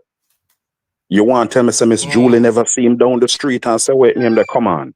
As bad for bad with where Jamaica is concerned. We're still not all that off. For somebody don't see him. Right. Nobody in his community see him. SouFLo. Listen, this is her speech, right? Let me play this real quick. So this is what she said. To make a video. I am Shanique. I am the cousin of Jayden Smith, the little boy that is missing. I am also the mother of the little boy, the 2-year-old that fell and broke his thigh. I wanted to address a few posts that we saw after my mom did an interview, there's a lot of speculation about one possibility of him being ill-treated by But my mom, which is not the case. And if anyone knows my family, knows that my mother is a nurturer, right? And she has taken Jayden in after finding out that her brother was the father of Jayden and realized that he needed a little bit more attention. And she decided that she was going to take him in, whether or not her brother assisted with him financially or not, which he has been doing, right? So that was never an issue. Jayden has been with our family since he was 6 years old, and I can show you pictures. This boy is an extremely smart, intelligent young man. He was top GSAT student at his primary school. For a child that, if a child is having issues in a home, they would not most times not be able to focus in school and probably have a negative behavior in school. That's not the case. Jayden is a very smart boy. He's intelligent. He works hard, and my mother provides the things that he needs along with his father to make him comfortable. When I was called that my son fell and broke his leg after playing with Jayden, at no point in time it crossed my mind that it was something malicious, because Jayden is not that type of child. At no point in time I thought anything bad. Boys being boys, he's a 2-year-old boy that is very active, and every time I video call, he's always on the bed jumping and listening to some song, dancing. So at no point in time I thought anything ill of the situation. Immediately the thing is, okay, let's take him to the hospital and find out what is wrong. So yes, found out that he broke his femur. Okay, and we're just in the process of just getting treatment. Initially, Jayden was at the hospital on the Thursday night when it happened. Then everybody left my mom at the hospital with the baby, went home. Jayden went to school the following day and just did not come back home today. So mom was at the hospital with me on Friday when she left to go home, and then she called me saying that Jayden is not home. Initially, I'm like thinking, did he think that because what happened to the baby and the fact that the baby is in the hospital, is he thinking he did something wrong, and is he being hard on himself, that kind of thing. So that's definitely the first thing that ran through my mind, because overall we have no idea of anything else that would actually cause Jayden to not return home. Nothing else. That's the only thing outside of the norm that happened prior to him going missing. So again, just to clear the air, one, Jayden is well taken care of. Jayden is not ill-treated at home. Nobody blamed him for the fall of the baby. Nobody cussed him out or anything like that. It was nothing like that. So that's not the case. So at this point in time, because of how long it has gone since, and we have been following every lead that has been provided. The police have been helping, community has been helping, the school has been helping, and we are thanking everybody for all the help, and thank you for posting things, reposting, sharing, that kind of thing. We are very grateful, and just keep doing that so that we can get him home safely. We're still following leads. Nothing yet has kind of been concrete to actually point us to where he's at, so we're still working on that. So just continue to pray for us and help us to get Jayden home safely. At this point, we just don't know where he's at, and we're just hoping that he's safe and that he'll come back home. Jayden, if you're hearing this, I do not blame you for anything that happened to Zaire. Zaire is totally fine. He says you're supposed to come home. He's laughing, he's smiling. It's just going to take some time to recover, but he is fine. So come home to us. If you're able to see this video, come home to us.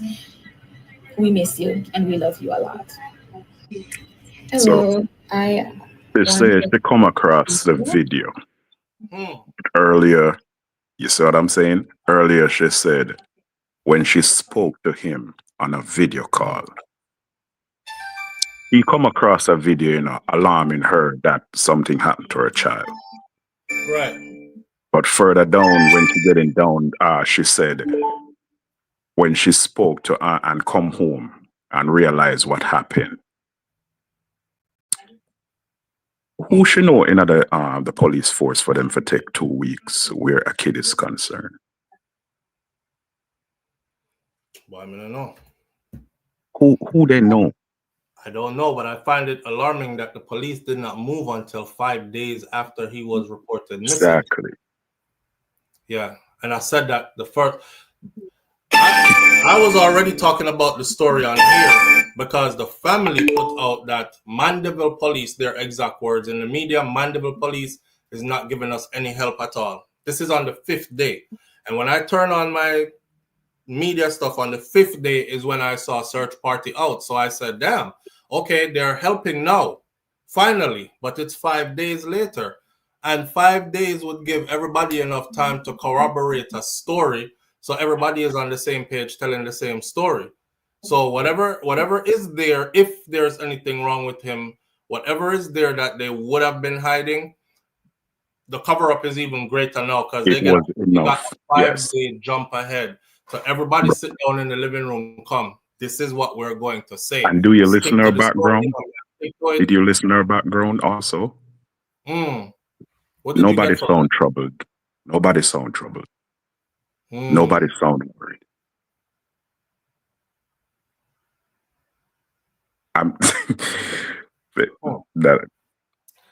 That's why certain professionals don't get into, listener background also. Nobody sound worried. Nobody sound alarming. RL says Jayden is somewhere with somebody getting food. And people, so the police need to find out who that is, whose house. And they wouldn't contact the mother? At this point, whoever has him can't say them never know say him missing. Because look, he's been missing since last Friday. That means that he missed 1 whole week of school, Yeah, exactly. School is in session, so whoever has him knows that he has to go to school at least. And then now a whole next week is coming up now. We're entering a whole next week. This is the 10th day of him being missing. And as a 12-year-old, you want to tell me that none of the students them wouldn't alarm somebody. Nobody not gonna keep them mouth certain way, my brother.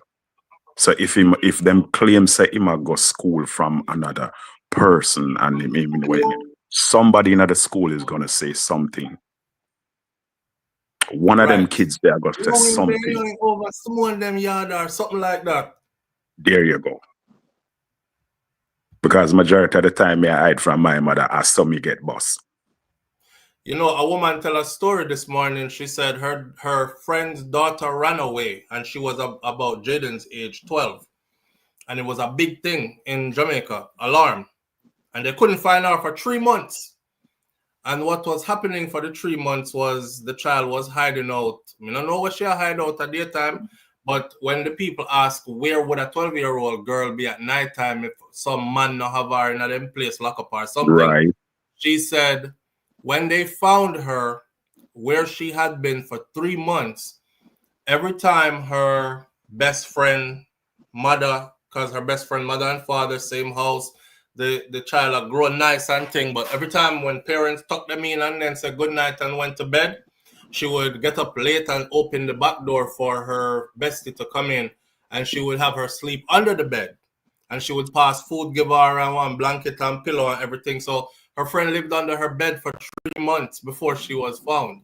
Now I'm hoping, because when I heard that story this morning, I started saying to myself, I hope to God that's exactly what's going on with Jayden. I hope he might hide under somebody's bed for 3 months or for 2 weeks or whatever, and it's not my worst thought, because my worst thought is that he is not alive. That's my worst thought. Kind of different where a little boy is concerned compared to a girl, my brother. A girl. Yeah, I understand. It kind of different. Like, what you say, your virgin wouldn't let you in to come sleep under the bed, or boy picnic don't think so, or... No. Nah. The most when them would do is them will share them food with you, or them will come in the garage, or some corner and come share some food with you and wait near them. And the first thing you're gonna hear them say, boy, you can't stay there, because mommy fine you, so and so, where a girl would have maybe go. Right. Let's A girl take would this have call. go the extra mile. Live on the air with SouFLo. Good morning. Hold on there, brother. SouFLo, my brother. Go on, bro. Manners and respect in our man, Manners and my respect, thing brother. is, I let me see you go back the other day, but me see they said you drought in savings, right? Yeah, same empty savings and gone. Empty savings are one thing. Empty savings are one thing. All right, so they find say we have some money and they gone. Oh, the hell you know saying go buy food for stock up. That no make no sense to me. Exactly. Exactly, my brother. You couldn't just say, empty bank account and you go say, oh, in empty bank account and then go buy food. That means to say, I make it sound like say, anywhere in there you are right, that you have money and you have food and you are right. So now make it sound. Because of that, I see people are comment now. People are like, any which part in them good. Him alright. Him have money and him have food. Yeah. One amount of money so we have some, one amount of food he could have been buy some. First comment, Mr. This morning, the person said, don't while him. The food soon run out and then we come out. So that means people are going to start not looking for him anymore. Exactly. Because they must say, I'm alright, they have food and they have money in their pocket. I'm alright. And go in here and go buy one tooth of clothes down at the arcade. So you have changed your clothes now. And nobody not see him. And nobody saw him. Everybody that spot him this and I said it last week, I'm going to say it again, I already said it earlier. Everybody what I said in glimpse, if if I want glimpse, show it. A glimpse not that. Me hear it. Oh, you know, me hear it to my brother. Let me see what you think, you see. Exactly. Exactly. Okay, even you think you won't see it. Even we in a regular society, because, all right, SouFLo, say you, sorry to my brother. SouFLo, say you. You go up on the road and you come back home and you say, so Shakira, we could have swear some say Marlon, What on a Marlon, but say honestly, the shirt when him have on and wait him, but the way him stand up, we could have even you would have said that. So frantic, It could have triggered something mentally. It's too calm for me, man. Everybody reacted to things different, but I mean, it just not look right. This is part where I'm not get, right? Like Rosalie Fair is saying, so them say him go buy him go buy extra food for runway with.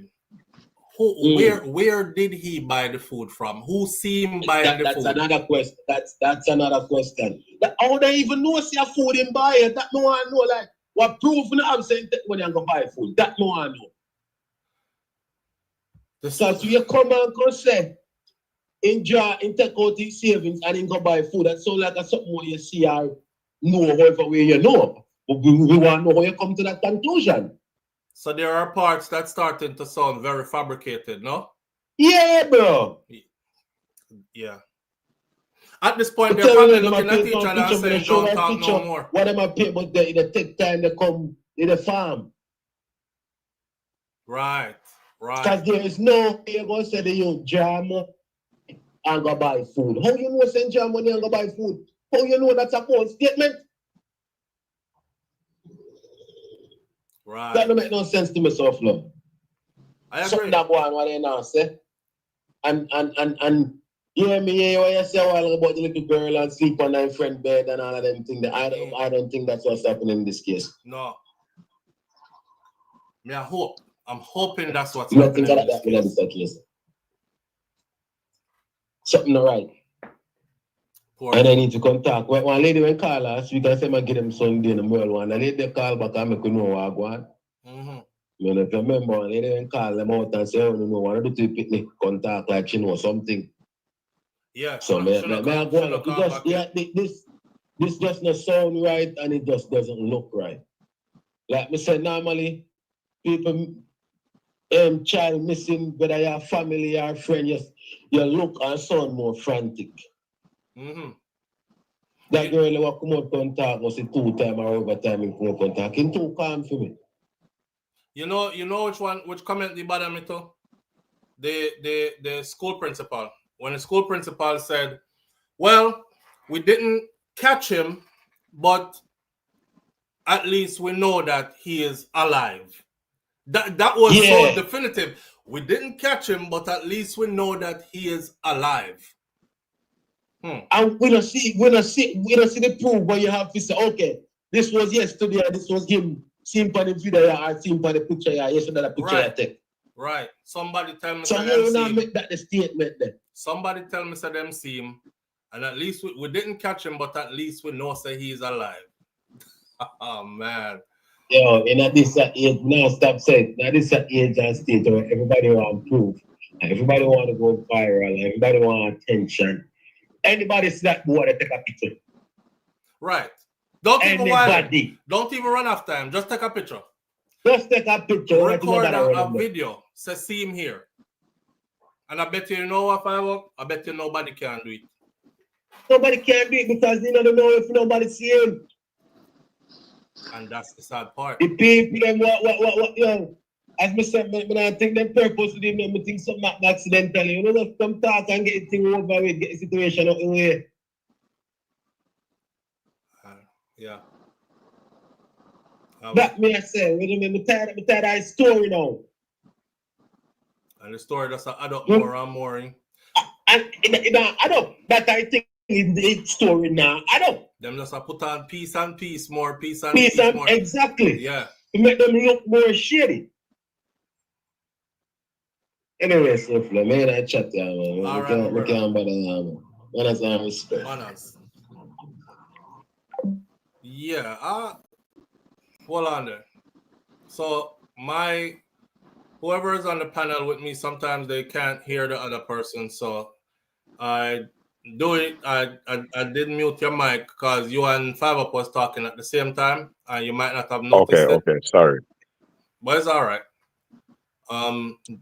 Boy, I was asking a question to you, SouFLo. When what were you saying, bro? during the time you're growing up in St. Catherine and so forth, even though your grandparents didn't take care of you and so forth.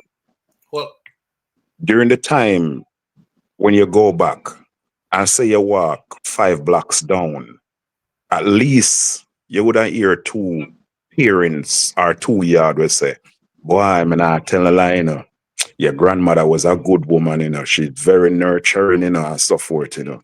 And she did take care of you, know, although she bust on her ass, you know, but she did take care of you. Right? Oh, she ever come and talk about, oh, you know, my mother is a very nurturing woman, but yet still, it's almost like how much what? It's going like 3 weeks now. And you want to tell me that nobody come and say, me know Miss Sandra, you know, Miss Sandra was a very nurturing woman. And Mrs. she always take care of Jayden, always just she alone. 2 weeks now, but yeah, we're in the second week. You follow what I'm saying? 10 days, yes.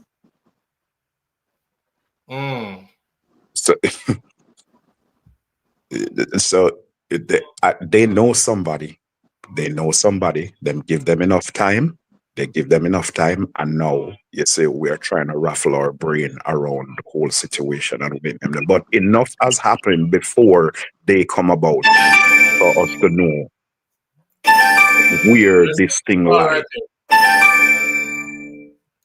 Live on the air with SouFLo. Good morning. SouFLo, Mark. Morning, family. All right. We're done with the spectacle and the scenario. What do you consider your platform as? What I consider my platform as? Yes. What kind of question is that? All right. You say you do social commentary. You bring relevant information to the platform, newsworthy. Or we have conversations around trending topics. Yeah. Yes. No. Once they wanted to interview Mark Hughes, he's a former FBI agent. I wanted to call people to the platform now. solution right now. Well, we need answer. Call the head of the who doing this investigation for this about. We need to ask potent questions. These people are not gonna come. These call them like we say they're not come this morning. Call them online. Somebody in the chat now put up the number and get SouFlo. The people ain't coming to no platform. First of all, they're gonna tell you that this is an open investigation, and they've already said what they had to say publicly, and the rest there's nothing else to say. They are searching. SouFlo, may I say me attack the speculation. Me say somebody put up in the chat. Give SouFlo the number. That's all we can do. Speculate. WhatsApp number. We are calling this morning. We calling them. There's only thing we can do is speculate, my friend. We need answers. We need answers. They may answer the phone, honestly. Me calling. They may just answer the phone and give you a brief. And that's it. You know SouFlo. He wrote Mark Shields is a former Scotland Yard. Scotland Yard. Yeah, not FBI. Yes, Scotland Yard. Rattigan is a former FBI agent. Yes. Right. We are calling Mark Shields. Rattigan, we calling you to this platform. But them people, they are not involved in the undertaking of this, my friend. They're not in the undertaking of this, but they are intelligent and say this is what happened and call such and such agent, and they have to give answers. So CMFO, they would have write up and say, look at the financial system now, go and go right to this egg, call this egg, get certain information. Mr. Rattigan, please come to the platform this morning. Please and thanks. All right. Me need answers. Me not crying no more. Me heart not hurt me no more. All right. All right. Let me tell you, that's an emotional reaction right there. Me put on TikTok candy in my mouth. That's an emotional reaction, and I but you can't call these big name people. These big name people have their name and their reputation to protect, and they can get left, right, and center if they even come on the platform and say something too out the way. There's an investigation that is open right now as we speak because the police is actively putting together what might have happened to him. This is where they're doing the questioning of family members, people in his community, people in his school, faculty, staff, friends, everybody. They're putting it piece by piece. Did you see him? When was the last time you saw him? What was he wearing? When it did go after that? Anybody see him over the weekend? Blah, blah, blah. Who hang out with him on the weekend usually? When they go kickball over this field, blah, blah. They have to put that together first, all of that stuff. They have to look around the place and trail all these videos. Okay, so this store have video camera, so he definitely would be on this camera if he passed this way. That store he was seen in there and he was on camera. Where did he go after that? Them have to put all that together first. And anybody you call to the platform right now who has any, if their reputation is worth a lick of salt, they're probably not going to say anything. We as people, regular people, we they here and discuss it like family and friends. So we just sit down and we are through with speculations and with all these things. Why do you think I keep on saying, right, that I am not saying that the family did something to him, but I'm saying something not right in this story? I don't want to really come out and say, I kill him, you know. But I see the comments that are saying that, and I allow you to say that on here because it's a group how we talk. But I can't come out and say, I kill him. Where is my proof? Where's my proof? I can say, I hope he's still alive, and I hope what I'm thinking is wrong, but I'm thinking something might have happened to him where he's probably not alive anymore. Else, why would he be blah, blah? But me can't directly just say, I kill him, you know. And you won't get anybody who is reputable to get on here and say that either. So you can't stop the crying because whole heap more crying left to do because them can't, if that you wait for to stop crying, y'all gonna cry more. They can't tell you that now. Not now. Right? They don't even know. They're not involved in the investigation, so they don't even know. If I was to call anybody on this platform, which I can't, it would be the lead investigator on this case. It would be like his school principal. So the last day that he was seen, because the report said, the original report said the last time he was seen was at home, dressed for school, and then he wasn't seen again. And then after that, a follow-up said he was seen on camera. He was seen on multiple cameras. He was seen on multiple cameras, and them tell you which camera, the restaurant camera. A day after that, they said they saw him at another location, furniture store, and he went into the furniture store, walked around quickly, and walked out of the furniture store. But the furniture store has a courtyard, and it says that instead of him going back out the front, like where normal people who shop there would go in and out the front, he went out of the furniture store front door and then went out their back gateway, which was weird because nobody gets out and goes that way. That's the last sighting of him that they can say, yes, pull up the video from the furniture store, there he is. So people have to talk, but them have to talk with proof, especially if they are reputable people. So we can't just call anybody and say, tell us what happened to Jayden. You know, they're going to be doing just like what we're doing, speculating. And them can actually get in trouble because their speculation could be taken as an accusation or something else like that. You know what I'm saying? So I have a question for you. Mm-hmm. When you was in Jamaica, when you was going to school, did somebody pick you up when you was little, or did you walk home by yourself? When I was going to school in Jamaica, yes, we used to go in groups. So all the kids in my community used to walk together. So we had up to big 16-year-olds, 15-year-olds that was around us, the littler ones, the 7-8-year-olds that were walking in the group with them. And everybody would pretty much start dropping off to their house as the journey goes until the last person reached their house. So we were always like in a cluster of kids. Yeah. I never did anything by myself. I didn't have to go any dark roads or anywhere by myself. And we didn't even have cameras and these things around in those times, but we were relatively safe. But you know, it's a different time now. Yes, Mr. Brown, we all used to hop truck. Well, me couldn't hop the truck, them come and did too little. But the big boys, so the truck drivers, right? The truck driver used to slow down because it was illegal for them to stop and kids jump on the back of the truck. So they would slow down enough for the big boy them to run down the truck and hop it really, really slow, like you could have walked beside it slow. But they were still within the law because they never stop and pick up kids on them truck. So the big boy them now would have hop a truck, jump up on the back of it, and then would have said, fling up on the bag. And the rest of us, little us, we would just fling the bag up there, and they would take our bags to town for us. And they would wait for us at the foot of Knox Hill. There's some used to go Knox in a Sparlings. And they would wait for us at the foot of Knox Hill. And then when we done walk now, they make our journey lighter, so we walk with no book bag on our back. And when we reach a Knox Hill, them give a back way, bag, and everybody walk up the hill to school. So we used to like look out for each other, take care of each other.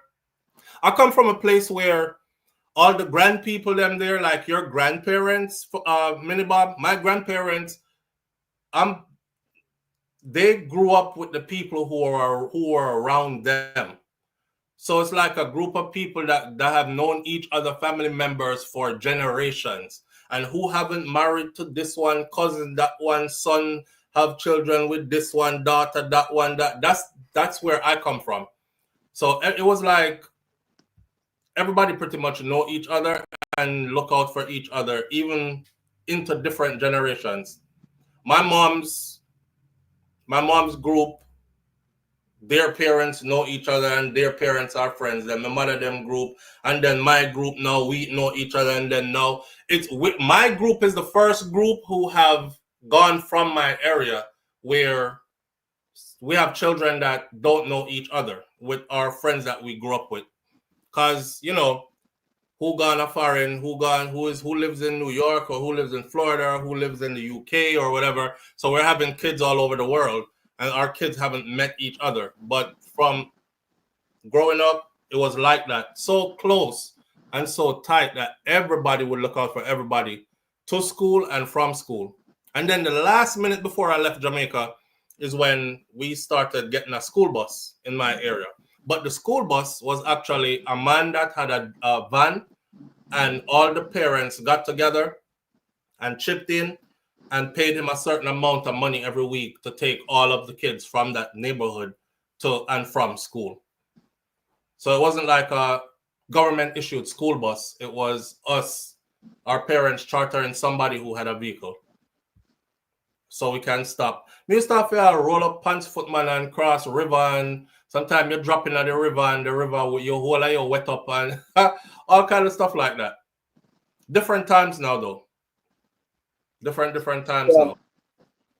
Karen says, SouFlo, we're from the same place. Went to the same school in Spaldings. Says Karen Langley. So Karen, you know some when me I talk, right? You know what I'm saying. I'm trying to give a visual of how we grow up, and sometimes when we miss the bus or miss transportation from Spaldings, we'd have to go the Christiana route, which is the longer way. And then if not running from Christiana over to which part me live now, we have to walk again from Christiana going. But we always had a group, and we always took care of each other. Mind you, I was one of the smaller ones. But you couldn't tell me nothing because I was big in my mind. I was bright from early, you know. So I moved like a big boy, like with the big boys. But I was little. And now that I look at it, even when I go back to Jamaica now, you know, and I brought my wife up there. Well, she's been going now for years, but I remember the first time bringing Shakira up to. So we came into Montego Bay Airport, and this was the first time I was going into Montego Bay Airport. It was with her because I always go through Kingston. So I'm going to Montego Bay Airport, and then we ended up in Westmoreland. This is my first time seeing Westmoreland. And then we spent a couple of days there, and then we said, all right, let's carry her to Clarendon now to see my place. So when I took her up to where I'm from in Clarendon, she was like, no, man, you come from bush for real. Because I'm from way in the bush. She was like, you come from bush for real, but the house them up here nice though. You know? So we've come from way up in the bush, man. And it was bushy like that when I grew up, and it's still bushy like that today. And we were protected. Right. As far as the Jayden story goes though, I'm just hoping and praying that the youth is alive, you know? And hoping and praying that somebody didn't do nothing to him and he is actually hiding out somewhere. I find it very hard to believe, though, that he is just hiding out somewhere, because at this point, this isn't the early part of the story. This is the late part of the story. This is the part of the story where police been looking for you, firefighters been looking for you, soldier been looking for you. Like, everybody I look for you, you know. Dogs out, drones out, everybody is out. That would prompt whoever has him in their care, if I never kidnap him, to say, Jayden, not time for you, go home. Because I don't want them press charges for me when them find out, say, we did have you. And I wish you the best. The woodworks. Right. Them would have pushed him out. Now, has anybody thought about this? Because two things can happen back to back that's wrong. Anybody thought about this? Come here, try rock my brain, and I say, what if something to do with the child leg, somebody who has nothing to do with the child leg or anything, has him, like, kidnap him, take advantage of him, and did something to him, and they don't have nothing to do with him family? Has anybody thought that? Because you know, when children are in trouble, predators can spot that, you know. And predators know how to make themselves feel like a space of refuge for a child who's in trouble. You run away from beating and stuff. Boy, I can't keep you for long, you know, but I have a place where you can stay for a couple of days, you know. And a little naive 12-year-old will probably be like, all right, then, thank you. And man tell him, say, you can stay in the back room around there, so, you know. And next thing you know, so it doesn't have to be that him family doing something. It could be one thing led to another thing that led to another thing. A predator could have taken advantage of him seeing, an opportunity and seized it. Just like how this is normal stuff we're talking. Just like how pimps and them rapists money out the road, they know how to look for the little girl who ran away from home and she's having a rough time at home, and they're gonna catch her and turn her out, or they're gonna catch her and sexualize her and then dump her roadside or whatever. It's the same way. Jamaica is no different. We have lots of child predators out there, and they're always ready and waiting. What them used to call black man. What them used to call black heart man. What them used to call black heart man. That's what they used to call them. We draw you, we go a bush, and yes, kind of something. So that's why we used to walk in a big group when we were coming up. Exactly. And used to make sure we're all right. Yeah.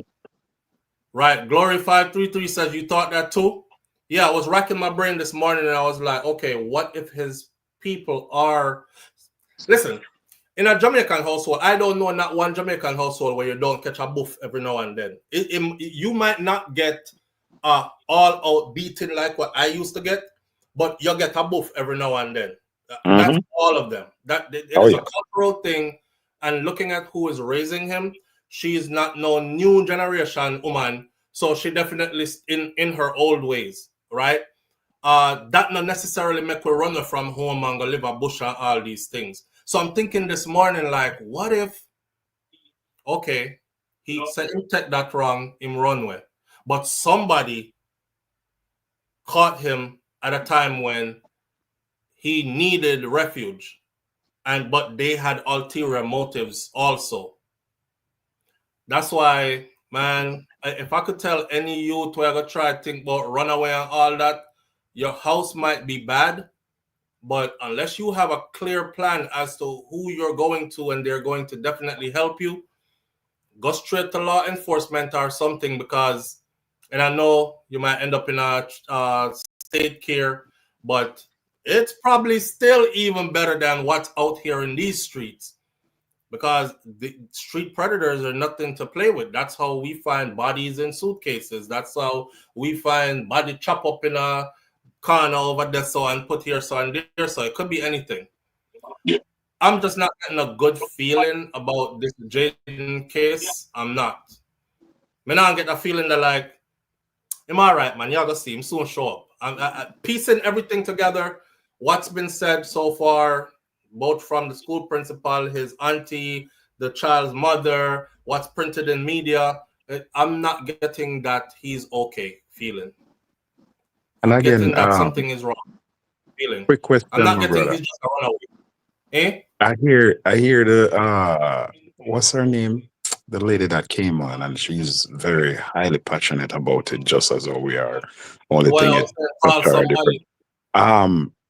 when you said wait name that somebody just said, where is the reward? Yeah, for a 12-year-old, not to say he's big, but I mean he's still 12.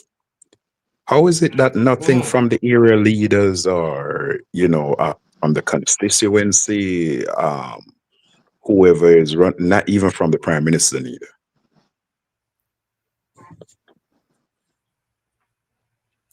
Because these people don't want to be involved at this point. They don't want to say the wrong things at this point and get sued or get looked at like they are helping with a cover-up. So everybody is staying out of it and letting law enforcement do, because it's easy to blame law enforcement, right?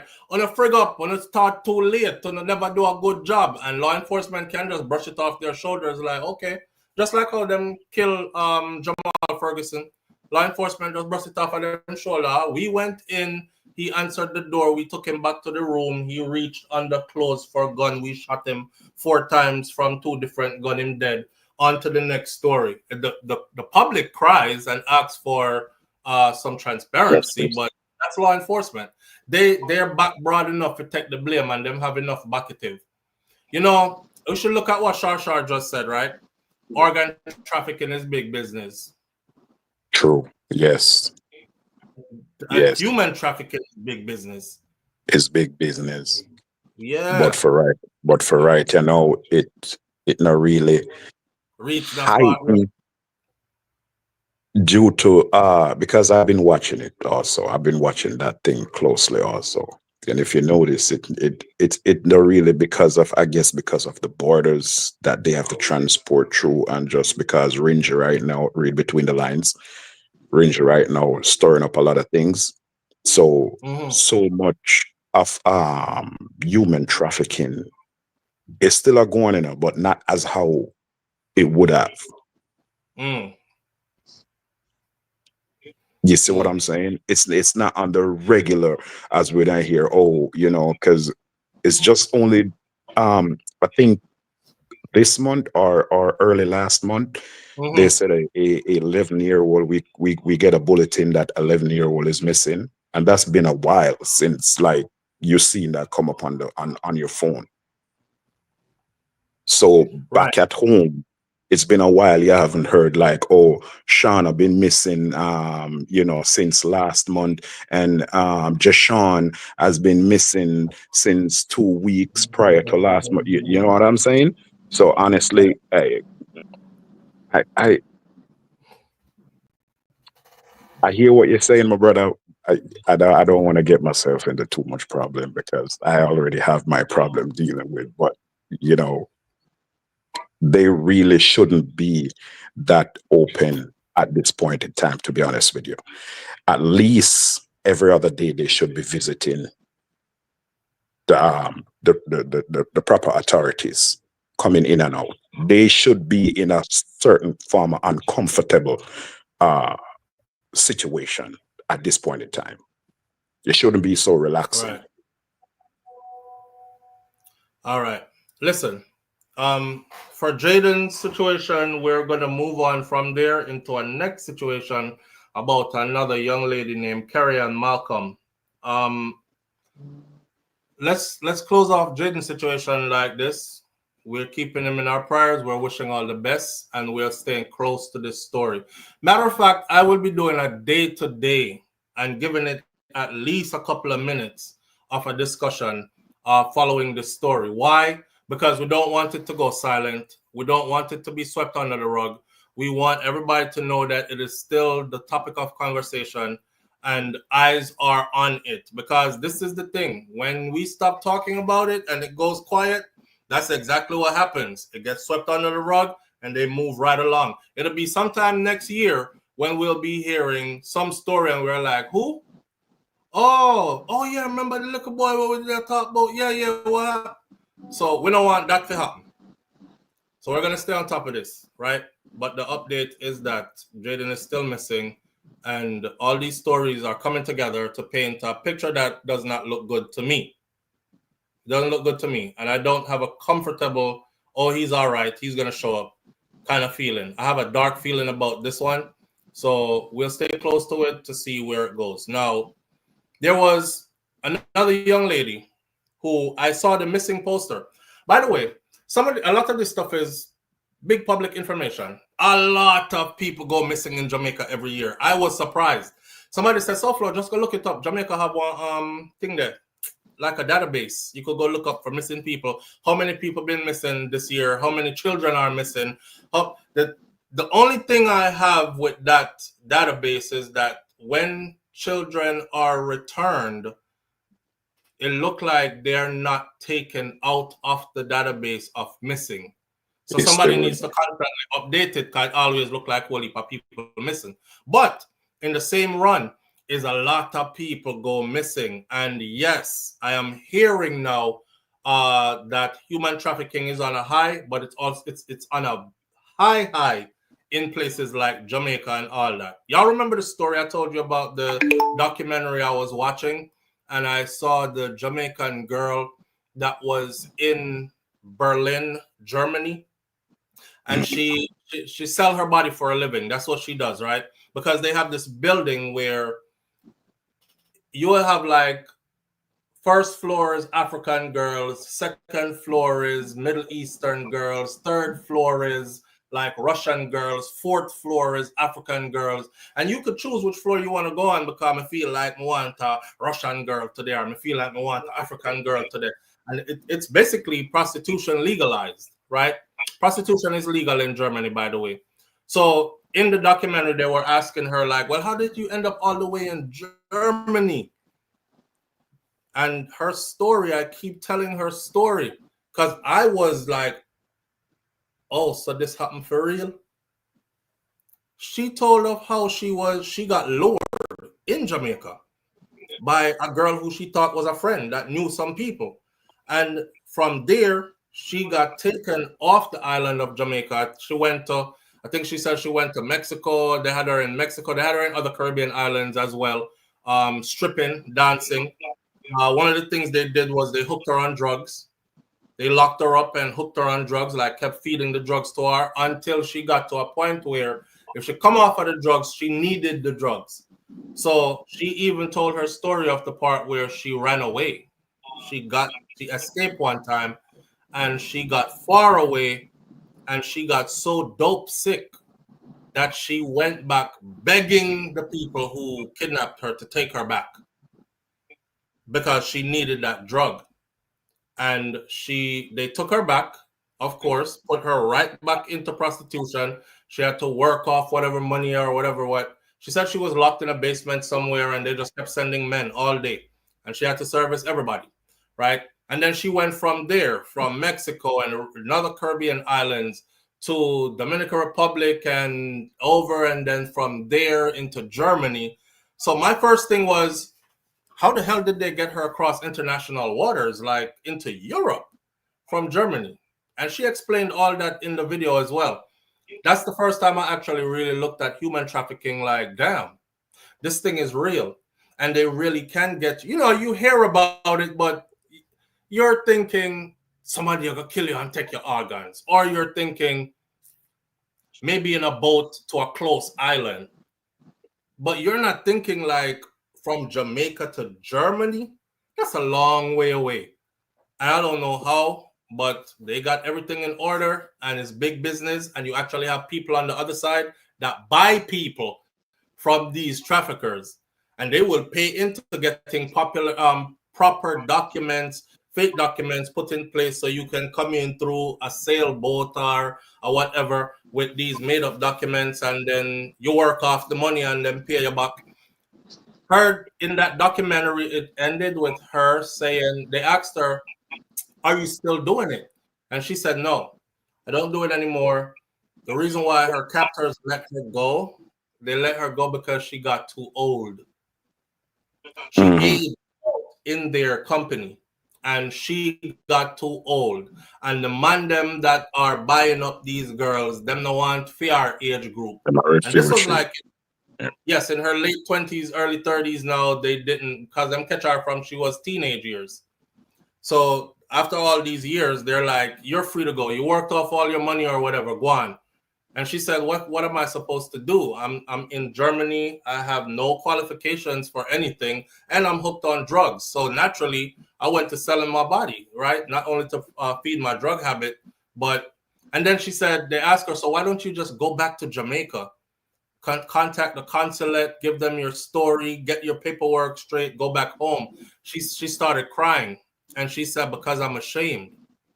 I'm ashamed because if I show up in Jamaica, I'm going to show up in Jamaica as a prostitute, drug addict, and I've been missing all these years. People are going to look at me in Jamaica like, you gone to foreign for how long and you don't make nothing of yourself? You come back, you're drug out or whatever, so she just stay right where she's at. They ask her if she had any dreams of going back to Jamaica. She says, yes, one day, but she has to get herself together first before she can go back. So then something happen. And they're real, We just pray that little Jayden is not caught up in anything like this. And the most surprising part for me was the amount of boys who were in this. Because the same thing them do to the girl, they do it to boys, kidnap them, put them, prostitute them out, just the same road along the way. It's not, it only happens to girls. So there are many things to look at here. Many possibilities to look at here, many assumptions to be made, but that's all we're doing. At the end of the day, what happened is going to come out eventually. I just hope when it comes out that he is safe and all the assumptions we had are wrong and all the bad thoughts we had, nothing no because the youth good. That's what I'm hoping for him. Now,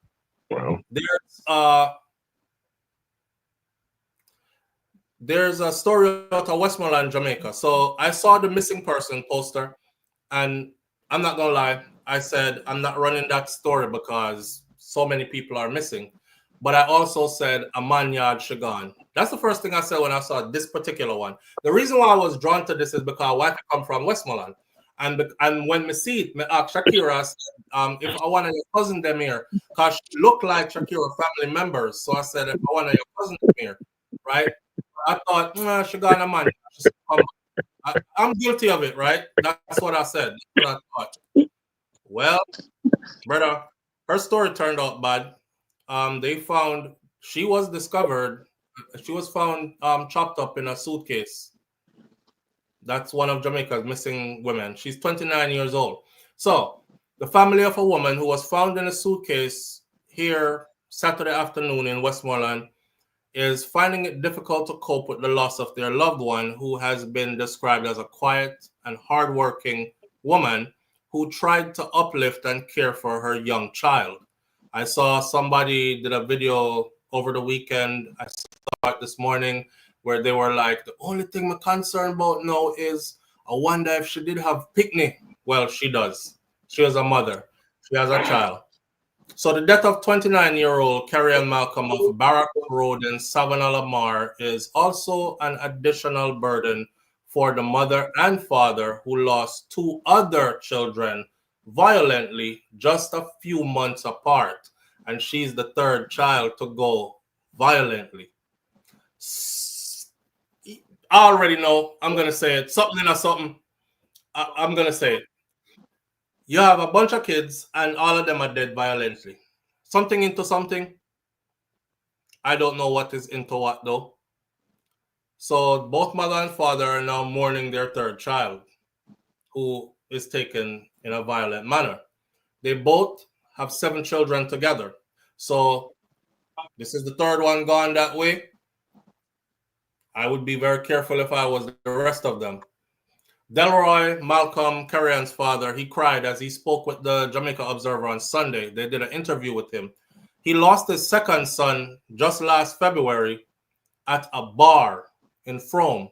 And then he lost his third son at a party in St. Elizabeth in March after that, of the same year.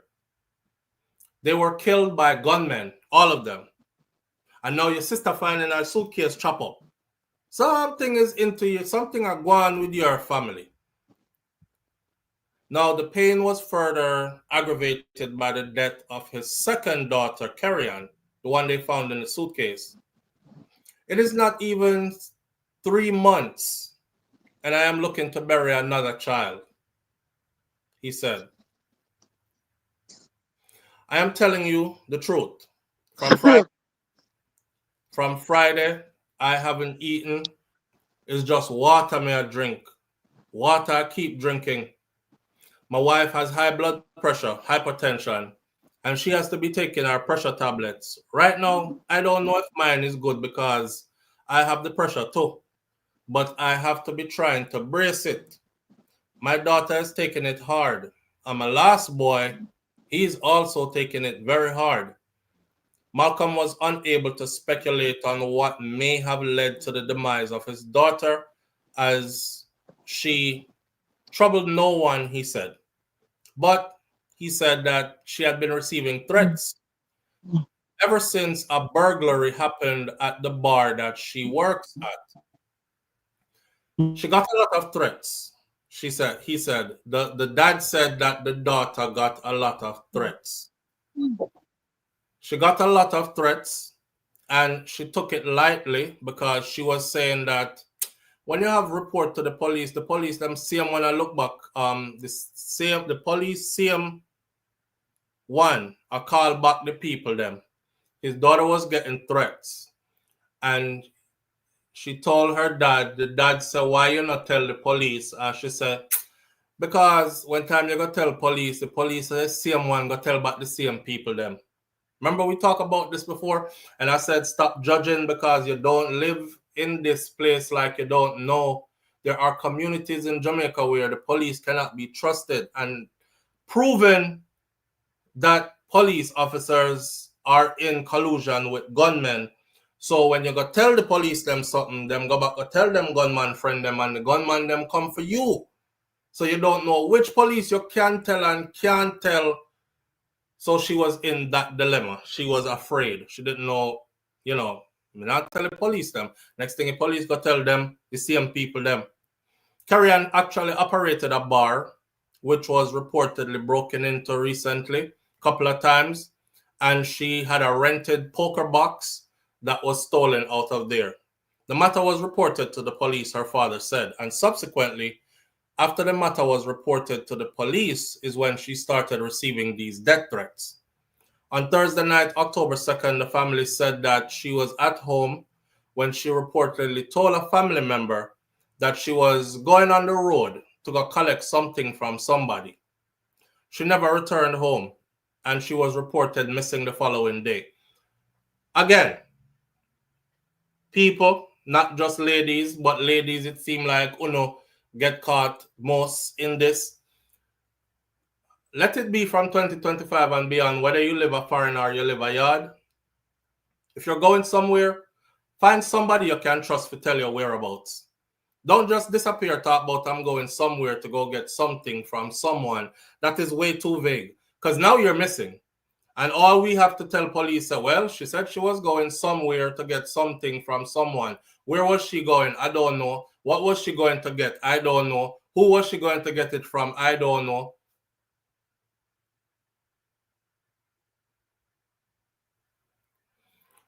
Bridget Williams says our man is a gunman and police kill him. I don't know nothing about that. I just see the comment. Her body was found by residents in a zipped up suitcase Saturday, October 4th in a gully on the Gully Bank, in the Gully Bank community. Prior to her bar being robbed, Malcolm said that his daughter's boyfriend was killed in an incident with the police at her home. So this comment right here, Bridget Williams says her man was a gunman and police kill him. Her father said prior to her store being robbed, her boyfriend was killed in an incident with the police at her home.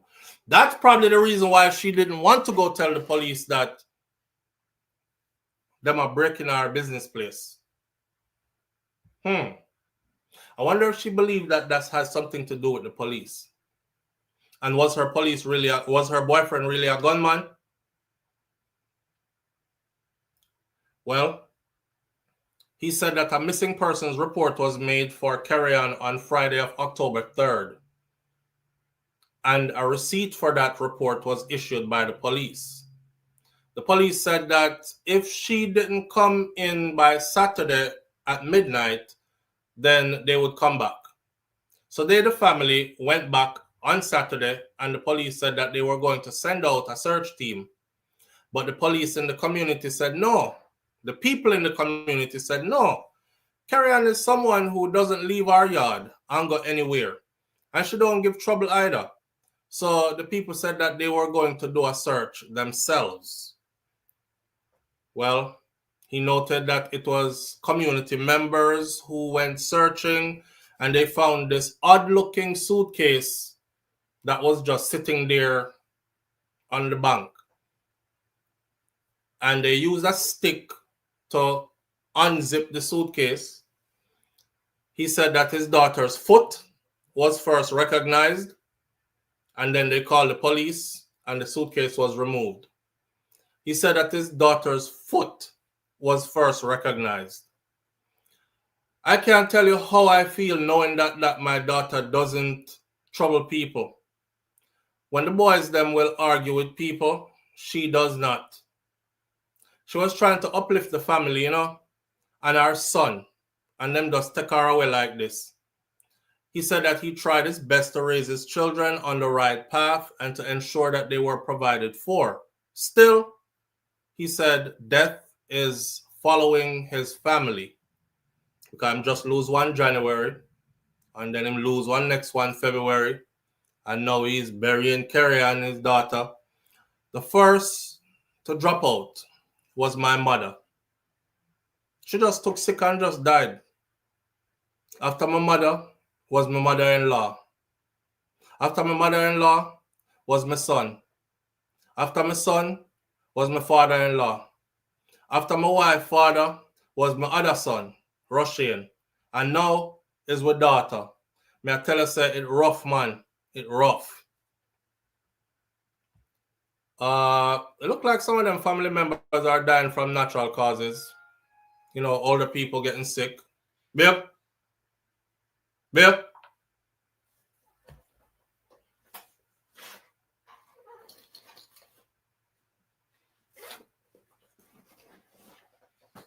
Shakira? Oh.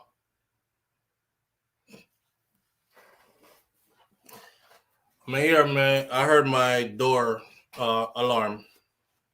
My house alarm went off. Why am I getting Final Destination vibes from this story? Well, the young lady was found zipped up in the suitcase. The father said the foot dropped out and him noticed the foot and recognized him daughter's foot. I don't know if she had a particular tattoo on that leg or whatever the case may be, but it turned out to be her.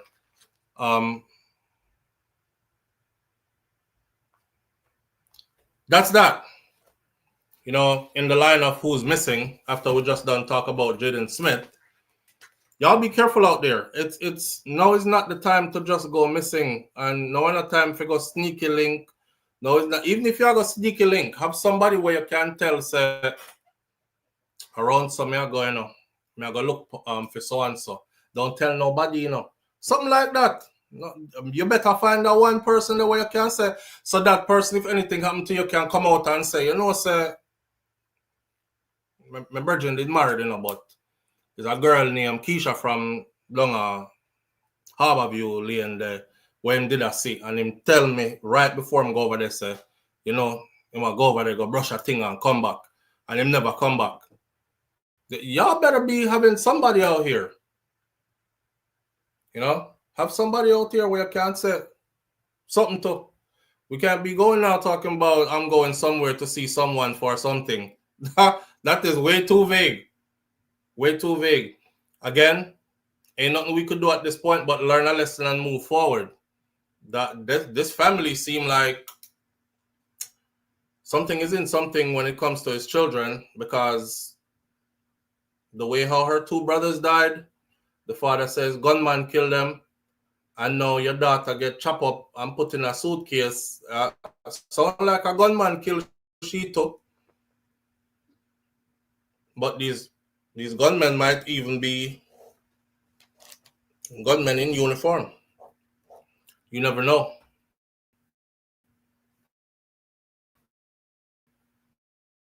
You never know. May I put up J Beautiful comment one time and say this before I move on to my next topic. J Beautiful, too much speculation on the screen. One thing you don't do over here is come over here and try to stop people from speculating. You know, I tell people this all the time.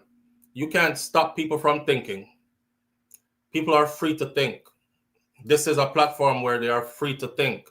And if they're thinking and speculating, they are free to do so. You know what investigators do when they're investigating a case? Them do a whole lot of speculation. They don't just wake up and solve cases. Ta-da! It's solved. They do a whole lot of speculation. Well, I wonder if... What she said? She said the picnic foot broke, right?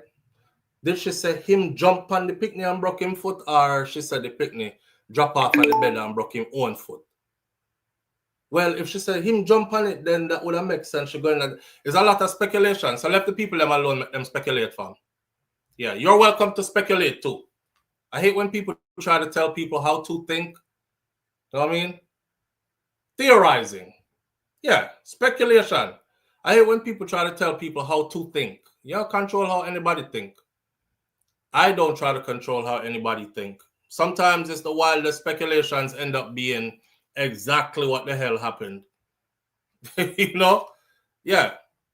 Do you know to be a good investigator, you have to have like a wild imagination, because you have to be able to think outside the box.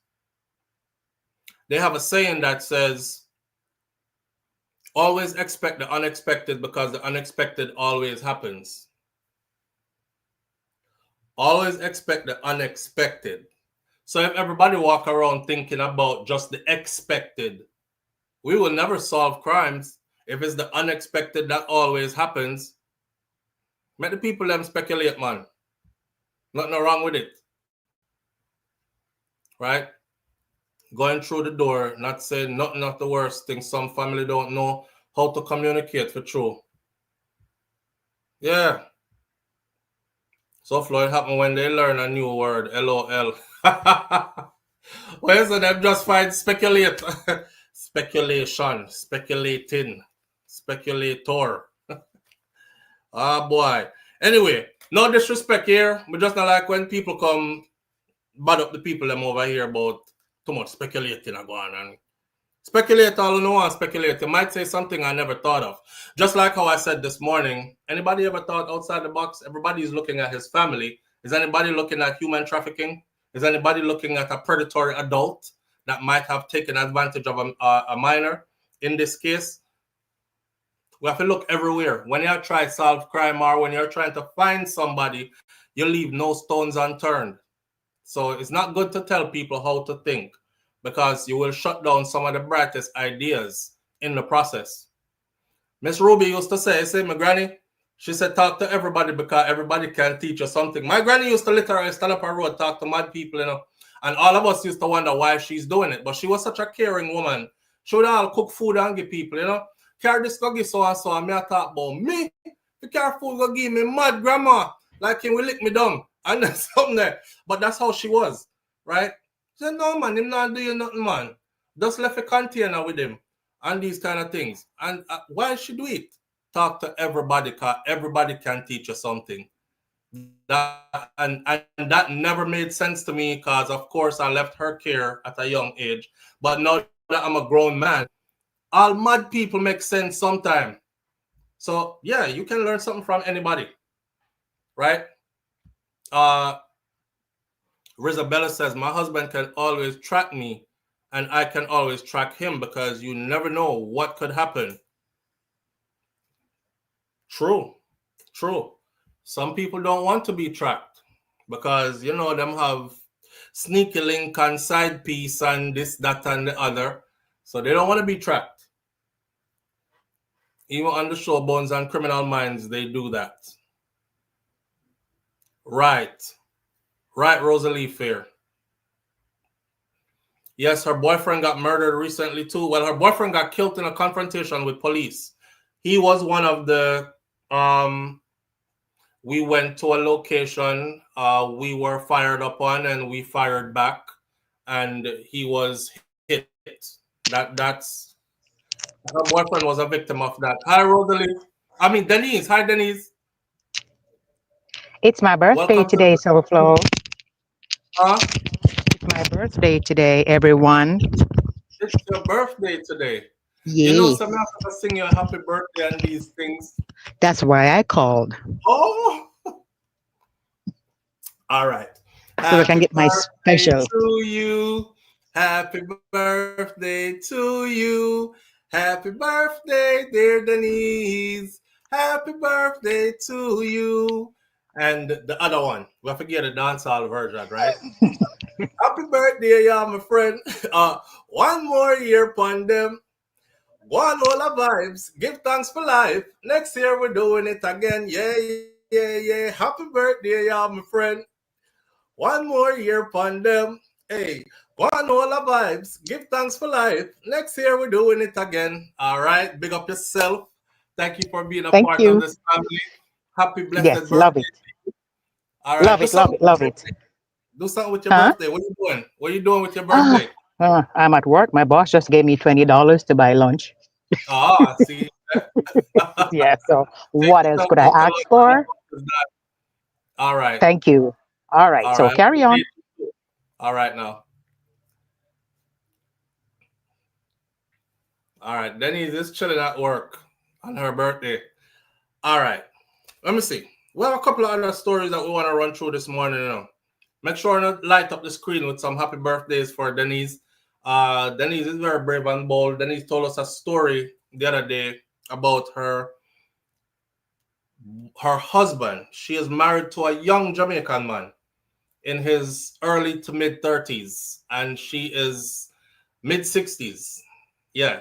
I tried to that morning. The show went for over 4 hours, so it's lost in that show. So I chopped out Denny's part, and I was gonna repurpose it and post just her storyline to the channel, but I haven't figured out yet. So anybody in here who knows how to get a video from StreamYard to YouTube, if it's not live, please tell me how. Can I chop out the part, but I can't download it to the computer and repurpose it. It's stuck in StreamYard, and I don't know how to get it. But I want everybody to hear our story. Yeah, she's mid-60s, and she has a young 30-something-year-old husband, Jamaican husband, as well. Long story and a whole heap of something. So all of you had a great time yesterday morning. Everybody was glued to the screen for Denny's life story. That's her birthday today. Big up Denny's. Wish her a happy birthday. She's a member of our family. Yes. All right.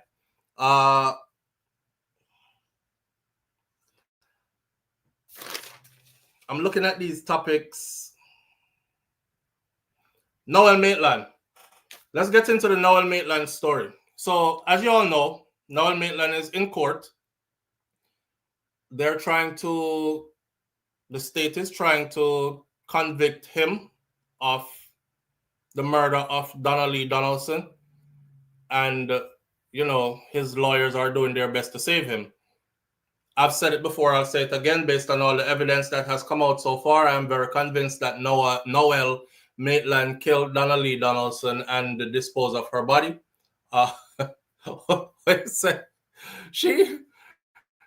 Yes, she's still married to him, Rosalie. She's married. That's why I want to chop out the whole video and put it up. Anybody in here knows how to do it. I'll go watch a video today, a tutorial, and learn myself. But if anybody who knows to do it can tell me how to do it, then that will make it even better. But her story needs to be heard. Yes, she's mid-60s. Her husband is 30-something years young 30s. And they've been married for a while, and you have to go see the story. We're not on the our story. We're over here, so with the next story this morning. Aye. Wait there. It makes sense now. That is an October woman. When October woman make up their mind, they have no way of changing them. I saw. Jerome said, Denise, are you still Stella this morning or your sweet 16? All right. So just a quick forward. I'm going to run through the rest of them. In Noel Maitland's case, the truck driver took the stand again. Remember, we talked about the truck driver the other day, and we were saying, well, if the couch was that bloody, it might have leaked into the back of the truck. And how come the truck driver didn't say anything in his first testimony that the back of my truck was bloody when I went up to Noel place and pick up the truck to carry it to the car wash? Well, he was back on the stand again. And this time he was very disgruntled. Me tired of Uno now. Uno stress me out. It's what the truck driver said in court. Me tired of Uno now. Uno stress me out. Those were the frustrated words of a witness in the Noel Maitland murder trial on as he was recalled to the stand to give evidence. The witness is the truck driver, and he had previously testified that he was the one that transported the settee from Noel Maitland's apartment to the car wash. Remember, we covered his testimony before, and I said the truck driver said he did not touch that settee. Matter of fact, he remained in the cab of the truck while they did it. He said he wanted to help because I want big settee. And him say, you know, man, they and things. So me I say, if you don't want me give you no hand, and them say, no, you stay up there, so. So Noel Maitland had his own person there to help him with the settee, right? The witness is the delivery truck driver. He had previously testified that he was the one that transported the settee from Noel Maitland's apartment to the car wash. Noel Maitland is on trial for the 2022 murder of his girlfriend, Donnelly Donaldson. He is also charged with unlawful disposal of her body, which was never recovered or found. Robin Williams brought the details. So, after being questioned by the prosecutors and briefly cross-examined by the defense, you know, they're asking him, did you go back and pick up the couch after you dropped the couch off? And he's sticking to his story. I dropped the couch there. I wasn't the one that went back and picked no couch up. I moved the couch one time from the apartment to the car wash, and that was that. I collected my money, and then a series of events happened after. What happened after that? So he said, I hope I don't have to come back up here, you know, because I'm tired of Uno now. Uno stress me out, man. I want to stress out me and my picnic. I'm tired. The presiding judge, Justice Leighton Pusey, quickly intervened. Hey, halting the witness's outburst. And he reminded the witness that such behavior would not be tolerated in the courtroom. The visibly agitated man was then dismissed and was told to leave the courtroom. Earlier, the witness recalled he was called again to identify voices in a recorded phone conversation between himself and Noel Maitland. Remember, he said before in his previous testimony too that he recorded the conversation with him and Noel, and they asked him, well, why did you think you needed to record a conversation with him? You know, because people don't normally record and save a recording of a conversation with somebody else just so. And he said because of a series of events that were happening, me never want to get caught up in a nothing. So me I record to make sure, say, you know, if him say anything, we can have it for recording because nothing came from me.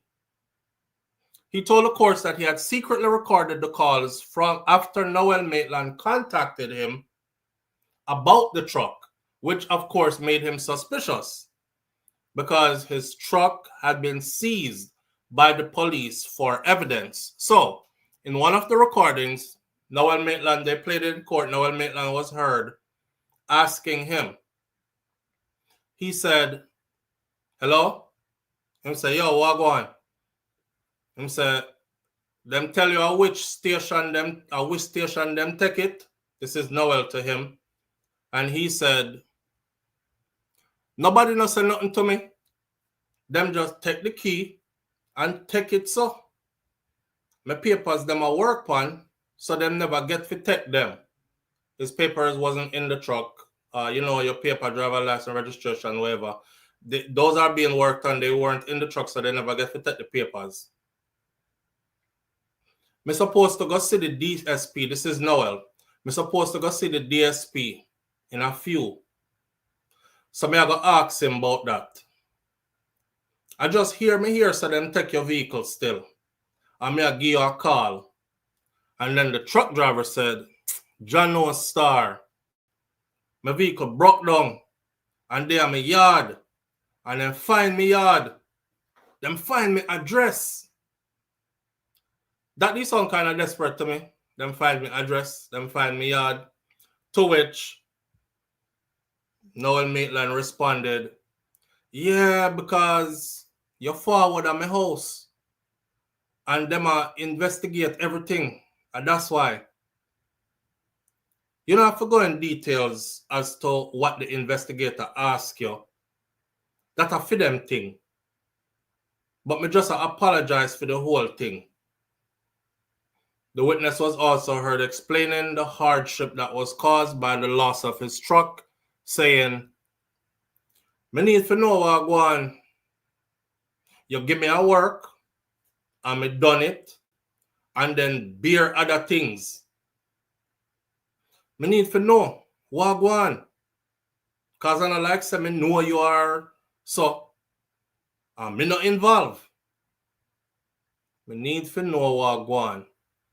Because you give me a work, and me done it, me done with it, and then after that I bear things. Me need to know what go on. Because I don't like say me know you are so, and me not involved." Weird. Then Noel Maitland assured him and said, "When them finish do them thing, them are gonna give you back your vehicle, man. Sorry. Me just a call for tell you say sorry about it, my G. Me just a call for tell you sorry about it, my G. As soon as them finish, them are gonna give you back your vehicle." Now, both those recordings and the transcripts were admitted into evidence against Noel Maitland, and the trial will start again. This was from last week, so the trial is supposed to start tomorrow again, right? That's where they're at with it now. That's where they're at with it now. If she was pregnant, isn't there a law that you have to do some time for unaliving her unborn fetus? I don't know what going on so with that the conversation there. Anyway, so that's the update to the Noel Maitland situation. The last person to take the stand was the truck driver again. The truck driver is letting the courts know that I hope me not have to come back here because, stress me out now. Stress me out now, man. He did a loud outburst. The judge had to calm him down and let him know. So that kind of behavior will not be tolerated in here. Obviously, he turned into a hostile witness, which means if they probably call him back to the stand again, he's probably not going to have much to say to them anymore. Me telling you what me did have to tell you already. Why not call me back up here for again? Kind of thing. Me no have nothing to do with it. Yeah. Then, there's somebody here that was saying, damn, why you being so hostile? Anybody would understand that this is a murder case and they're trying to get some justice for a young lady and for her family, her parents. And if you can be of help, if you have a good heart, then be of help. You don't have to get so aggressive unless you know something where you don't want to say. Then that might explain why you are behave so. I don't know. So abuse of corpse carries close to the life sentence by itself. No, it don't. Well, in Jamaica it may be. I would have to look that up, but I doubt it. Do you remember Beachy Stout's son? Beachy Stout's son got convicted. Andreen McDonald and Andre McDonald. Beachy Stout's son, Andre McDonald, got convicted of killing his wife in Texas, USA. You remember that? Okay. Abuse of corpse was a part of his sentencing for Andreen McDonald. He was Andre. Yes, Denny's. And it wasn't that much for the abuse of corpse. How much time does abuse of corpse get you in Jamaica by law?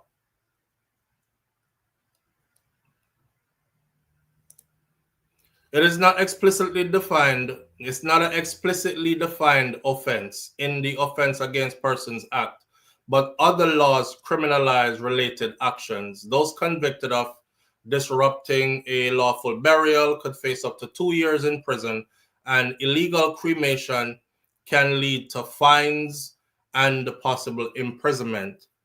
The penalty, the max penalty is 2 years in prison with or without hard labor, and fine of 100 Jamaican dollars. So it doesn't carry a life sentence. And Andre up here got a little bit of time added to his time on top of that. Because remember when Dr. Andreen body, he said he was mad as hell and he beat her with the crowbar after him kill her. Yeah. So they took the truck and washed away the evidence. PG, you are on what I'm on. Right there. That's why I'm calling to find out who take it. In bridging them, police bridging them, take the truck, make sure them wash all the evidence.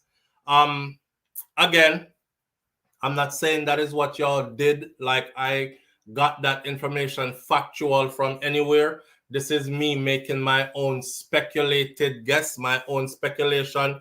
This is SouFLoTV talking bullshit and foolishness. All right. So with that, I think that because I do believe that Noel Maitland had a lot of help cleaning up what happened to Donnelly Donaldson. He didn't do it by himself. He had help moving the furniture. During the investigation, there were multiple times that a large group of police officers entered that apartment as well. I don't know what them enter the apartment for. You would think that many of them would be contaminating a crime scene or something, so you would minimize the amount of people who were at the crime scene. But a group of them going there can't help but to think that they went in there to scour the place and clean up evidence and do all of these things. And they went there before the forensic team got there. I'm following this case. So why would a group of police officers enter a crime scene before forensic got there? I don't know. But all along the way, it points to me that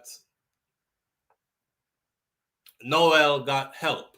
He got help disposing of Donnelly and fixing the narrative that, you know, she disappeared. I don't know how he's still sticking to that story, because video footage shows that you went in with her and you're the only one that came out. So I don't know how them stick to that story there. You went inside with her, the video camera them still there. None of them saw her coming out and all of them have her going in. So do the maths to that, you know? You take out something I know to move. I do that sometimes, especially at night where I hear movements. Oh, Sam and Madeline. Yeah. No, my thing right for me all the time. All the time. Every time. I tell you, I'm a power in a real life. Yo. Okay, holy for helping get Audrey. Well, that's all the updates we have for that case. So then we're going to move on to our other case. We're winding down to the end. We're almost there. The other case we have is, I don't know if y'all saw this story. It was a story out of the UK that I covered on this channel about the 17-year-old that went to Dubai from the UK. Y'all saw it? 17-year-old boy, this little boy, assault boy. Him salt bad. Where so them need to pull out Noel fingernail them. Torture him. Torture him, make him talk. Which part of the people them be data there? Yeah, Denise, you remember that story that I covered here about the young man that went to, he was a kid, he was 17, that went to Dubai on vacation with his family from the UK, and he met another. The media is wicked, you know, because when I saw the story first, the headline said, British teen imprisoned in Dubai for having intercourse with a minor.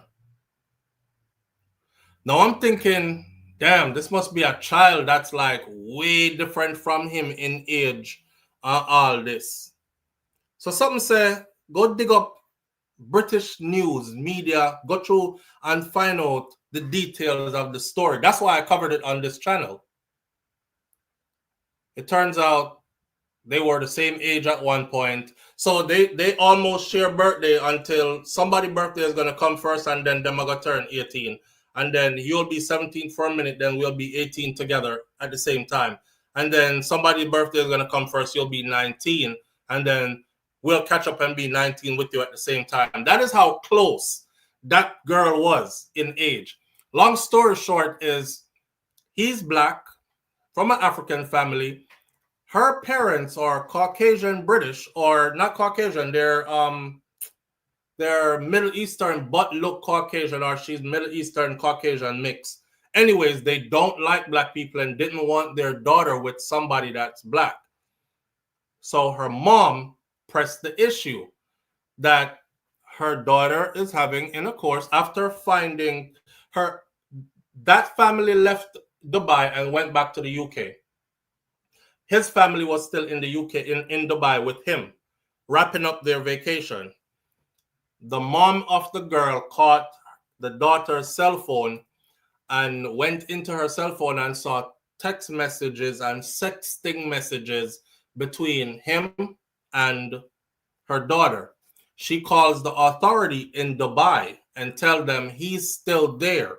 And while my daughter was there, she had intercourse with this guy who is older than she is or whatever. So, boom, they arrested him. Well, Marcus Fakana, at the time of his arrest, he was 17. Time has passed by because he did some time locked up before he was released. It was a big thing in the British news, like the government, the UK government wasn't giving him enough support to try to get him back to the UK and all this other stuff. Eventually, he received a royal pardon and he was released and sent back to the UK. So Marcus Fakana actually died in a hospital this weekend after a car crash. The details behind the car crash and everything. So I said to myself, what's this? Like, he just escaped Dubai and came home to die. So the British teen who was jailed in Dubai for having a sexual relationship with a 17-year-old, man, you know, him and she, same age. The British teen who was in jail in Dubai for having sexual relations with a 17-year-old girl while they were there on holiday has died in a car crash 3 months after he was released from a Dubai prison, a campaign group has said. Marcus Fakana, now 19, he died in a hospital in the early hours of Friday morning after the police pursued a vehicle in Tottenham, North London. The Metropolitan Police said that its officers were attempting to stop a vehicle of interest on Pretoria Road at about 12:52 a.m. The force said after a short pursuit of that vehicle, police temporarily lost sight of the vehicle because they were speeding trying to get away. Officers then drove onto the roundway and found the vehicle because it had been involved in a collision with another vehicle. So they were running from the police and did a collision with another vehicle. A MET or MET spokesperson said police were on patrol at around 00:52 hours when they attempted to stop a vehicle of interest in that area. After pursuing the vehicle for all of 60 seconds, police temporarily lost sight of the vehicle before locating the vehicle where it had been in a collision. Officers were supported by the London Ambulance Service and the London Air Ambulance. And a 19-year-old young man was taken to the hospital where he sadly died. It turned out to be the same 19-year-old man. He had since been named as Marcus Fakana from Tottenham. His next of kin are aware and continue to be supported by specialist officers, and they wish for their privacy to be respected at this difficult time, the family is saying. So the driver, arrested close to the scene of the collision, has since been charged with multiple offenses. Fakana, who was 18 at the time of that relationship, received a royal pardon from Dubai's ruler, Sheikh Mohammed bin Rashid Al Maktoum, in July after being sentenced to a year in prison in Dubai. He just came out. He spent majority of 2025 in prison in Dubai. So Fakana, he was 18, she was 17. Rada Sterling, who is the executive of campaign group detained in Dubai, said that she was heartbroken to share this news. She said that Marcus spent majority of this year in a Dubai prison, which no doubt caused him some long-lasting mental anguish. It's sad that of all of 2025, he was only free for about 3 months, from the 3rd of July until the 3rd of October. She added that Mr. Fakana loss is a painful reminder of how precious life is and how unnecessary imprisonment robs people of precious time that they can never regain. Rafaela Sterling, the crisis manager at Detained in Dubai, said in a post on X or Twitter, used to be Twitter, that Marcus had only been released from prison earlier this year. Despite everything that he endured, he was grateful for the kindness of the British public, and he embraced his freedom with renewed faith and joy and hope for his future. His loss is a painful reminder of how precious life is and how this unnecessary imprisonment robs people of precious time. Again, every day of freedom matters. Tributes were paid to Fakana on social media. One person expressed their condolences and said, "I fought for you to be released from prison in Dubai. I did my best, and this is how it ended." Fakana had been with friends, with his parents. He had been with his parents in the United Arab Emirates from the end of August of 2024, when a holiday romance blossomed between himself and a girl who was 1 year younger than he was. She's also another Londoner. And he told the Dubai authorities that him and the girl were still in touch and they planned to link up when he gets back to the UK and have a full relationship. Well, the girl since then has turned 18. And she was reportedly 1 month from turning 18 when they linked up. So after returning to the UK and seeing pictures and messages, the girl's mother reportedly called the Dubai police, who then arrested Fakana at his hotel. And Fakana previously said that the pair had kept their holiday romance a secret from the girl's family because her family, they were strict. And they had hoped to continue seeing each other when they got back to the UK. Details in Dubai. He said that he felt frightened when the police officers arrested him.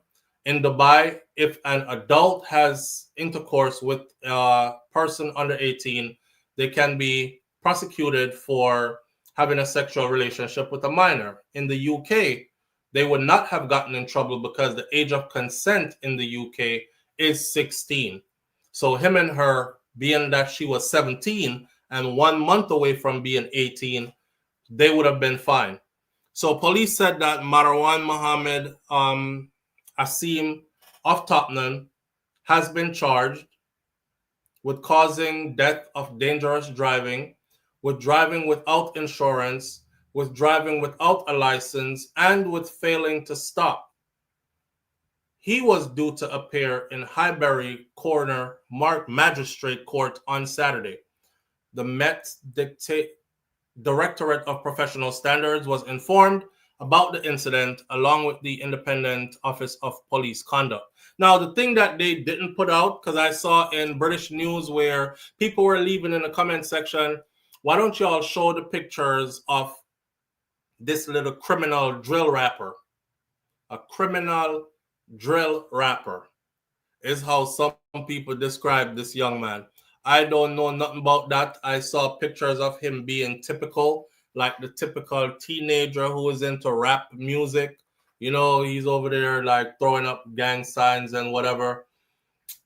What I want to know is the person who got arrested for causing the accident, for driving without license, who didn't stop, that caused the two cars to collide, was that person riding with him or no? Mohammed Hussein Marwan Mohammed Hussein of Tottenham. Was that person riding with him, or was that person just somebody else who collided with their car? Was he doing any criminal activities and running from the police? That's what I'm trying to find out. I don't know, but either way, it's a sad ending to, you know, him just full of bad luck all around. Him go to Dubai, him get some crutches from one girl where if he was in his own country, there's nothing that his parents could have that her parents could have done. But the girl's mom was being that vindictive because the girl's mom knows that if they were in the UK, she couldn't have done nothing because age of consent, our daughter passed that already. And it's not a rape. Our daughter said that's what they're dealing with. So all she could have done was be mad that your daughter was, you know, getting it on with a black dude. But she used Dubai law against him for that. Anyway, he got his pardon, went back to the UK and died 3 months after. Sad, man. Life is precious indeed. Indeed, life is precious. You have to make use of your time here as much as you can. You know? You don't know the minute or the hour. I tell people this all the time. You don't know the minute or the hour. You're there, and then next thing you know, you're gone. That's how life is. You know? You're there, and next thing you're gone. Just like that. Just like that. Berrydale says, SouFlo, you have asked the same question as us. It is a sad state of affairs that a life is now lost. Yeah. Yeah. From what I'm gathering, her parents were racist and just didn't want their daughter to be with a black guy. He didn't do anything wrong. You know, but the story about how he died in the UK, though, I'm trying to get the fine details of it. Like, was he involved in any criminal activity? Was he the one that was running from the police? Or was the other car? Because they didn't say if he was driving in the car where the driver was charged. Because somebody is charged for this. I don't know if he was in his own car and crashed into them, or so we don't have all the details. May his soul rest in peace. It's terrible. He died so young too. Just left Dubai under odd circumstances, and now you're dead. He went on vacation in Dubai and got the best and the worst of both worlds. Your parents fly you out to Dubai, you have a family vacation, you're having fun, and then boom, you're in prison next. Okay, so here's the details. He was a passenger and his friend crashed the car and his friend has been charged. Okay, that's what I was looking for. Was it a stranger that crashed into his car and the stranger was charged, or was it him and his friend in a car and the friend is charged? So the friend is charged. Yeah. Life is adventurous. Life can be super adventurous. I encourage everybody today, man, to live it to the fullest, because you just don't know. You really just don't know. We have one more topic for go over this morning, and then we're going to call it a day and get up out of here, right? We are at 11:48. I think we can take the next 10 minutes and end at midday by talking about Diddy. Sean P. Diddy Combs. So, a quick update. When Diddy got sentenced, right? I know if you saw my video yesterday, I'm not going to get into that. Anybody who wants to watch that, they can watch everything I said about that judge. Y'all remember I called that from way back. I said that judge right there. I studied his background, all that other stuff. You know, there were things that were telling. I explained all of that in the video yesterday. I'm not going back over that. We're just going to get into some new stuff about Diddy's being sentenced and all that. So let me pull this up real quick so we have a grounds to start on. Now, this is a criminal attorney.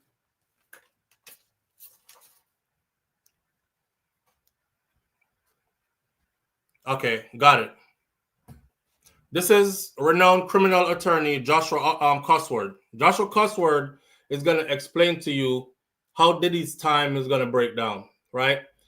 Different attorneys are saying different things, but they all fall within the same give or take of a time frame.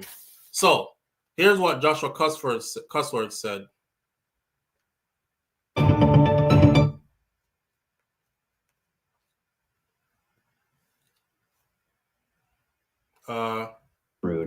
P. Diddy was just sentenced to 4 years and 2 months. But how long is he really going to spend in prison? Well, let me tell you, he qualifies for the First Step Act, which means that he only has to serve 50% of his time. He also qualifies for the RDAP program, or the Residential Drug Treatment Program. And once you successfully complete that prison 500-hour program, you get 1 year knocked off your sentence. And he also has over a year of in-custody credit. So how much time is he really looking at? Well, by my calculations, just a bit over 9.5 months, which means that he could be released as early as July of next year. Hi, my name is Josh Colesrud. P. Diddy was just... So with that said, I don't feel so bad anymore. 1 year knockoff. Kish, listen to what the criminal attorney said, man. This is a prominent criminal attorney who does this for a living. It's not just 1 year knocked off. He qualifies for other things. The drug program they're talking about, once 500 hours are completed, Diddy been in that drug program the whole time he's been in there already. So it's not like he's just gonna have to start it now, right? And then the 85% is what the feds normally take, but he qualifies for first-time offender 50% off his time as well. And he just explained. Let me play it again. Don't speculate. Hi, my name is Josh Colesrud. P. Diddy was just sentenced to 4 years and 2 months. Listen. But how long is he really going to spend in prison? Well, let me tell you, he qualifies for the First Step Act, which means that he only has to serve 50% of his time. He also qualifies for the RDAP program, or the Residential Drug Treatment Program. And once you successfully complete that prison 500-hour program, you get 1 year knocked off your sentence. And he also has over a year of in-custody credit. So how much time is he really looking at? Well, by my calculations, just a bit over 9.5 months, which means that he could be released as early as July of next year. Hi, my name is Josh Colesrud. Get it? So he could be released as early as July of next year. Okay. Butterfly Kisses says, live it, but we have to make sure we know when our final resting place is going to be. Yeah, that's true too. But he ain't really guaranteed to be there either. So he'll be out, this attorney says, 6 months, right? Which is super good. Because I know for a fact that police officer, that judge, definitely over sentenced Diddy. But here's the thing though, right? Cassie wrote to the judge saying that she fears for her life and she is in danger. So what I want to know is, because the judge said when he was sentencing Diddy that I took that into consideration, your abusiveness of women into consideration. So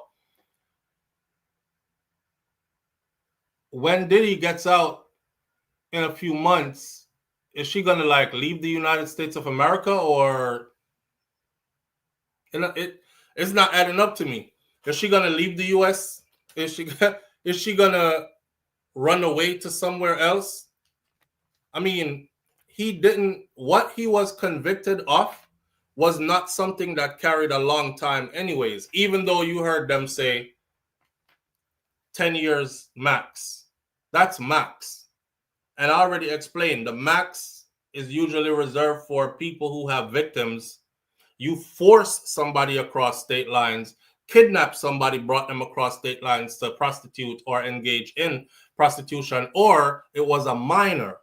Diddy didn't do any of that, and he wasn't convicted of any of that. He brought consenting, willing adults to a location to go engage in stuff that consenting, willing adults wanted to engage in. So obviously he wasn't going to get the max. The state asked for 11 years. The judge said that would be over sentencing, and it's definitely not worth 11 years, but still gave him 4. Now, I don't know if that judge really took that into consideration, that all these markdowns, he qualifies for 50% off because he's a first-time offender. So 4 years automatically turns to 2 years right there. He has a year already, 13 months in custody. So they got to take that off. So that's 3 years gone with only 1 year standing. And then the time for being in a drug program, they're going to take time off for that too, which he ends up with a couple of months in. I'll say this to everybody, right? Because I watched this happen to Vybz Kartel. And Vybz Kartel didn't get no months. He got years. He got sentenced to 38, then they brush it back down to 35. And see, all the people who were wishing bad for him, like, some people just wish bad for you. They don't even care to study the details of your case. You know, like you see a lot of black people especially. We're the only people that do that. Lock him up. Keep him in there forever. Well, damn. If you look at the details of the case, what he did does not carry a forever sentence. So why you want him to be locked up and kept in there forever? Okay. Today, when you look at a Vybz Kartel, you walk with this example. Today, when you look at a Vybz Kartel, right? He is financially more wealthier than he has ever been. This is somebody that a lot of people wanted to stay in prison forever. And a lot of people spent years in our comment section talking about how he was going to dead in there. He's financially more wealthier than he's ever been. He is in the United States of America, where we thought he could never go. He has purchased multiple houses here, houses that look like houses that most of who's talking don't have and can't afford. Yeah, I could strip it all back to just material possessions, freedom, the places he has been, the things he has done, and the amount of money he is generating. My point of my story is this. All that wish bad for that person, right? He's going to go do this time that they gave him. Kartel did 13 and came out richer than everybody who was saying he should stay in there and dead. Does that make you feel some kind of way? Like you... Because he took 13 years off. He was removed from society for 13 years. And you had 13 years to up your game. And in them 13 years, you did not become a millionaire. In them 13 years, your salary probably didn't even change. Did you buy the dream house? Did you put away at least $1 million in the bank? Did you achieve any level of great notoriety or anything? Did you start building generational wealth yet? No, you're probably still the same broke person that talk a lot on social media 13 years later, and he's out and free and above you. And I say that to say about Diddy's case, all the people who were talking all that shit about him, he's going to go do his time. He's going to go do his time. He's going to come out. He still has hundreds of millions of dollars in the bank. They took none of his mansions. His cheapest mansion that he has is 40 something, I don't remember the number, it's 40 something million. And the other 2 ones, he has 4 of them that are like 50 something million dollars. He has multiple mansions that are 50 something million dollars a piece. His yacht's still there, private jet still there. Oh, the private jet, by the way, was making over $1 million a month while he was locked up. I don't know if y'all know that too. I did a video covering that on my other channel, which is SouFLoTV on YouTube. So he'll come back. He'll be back.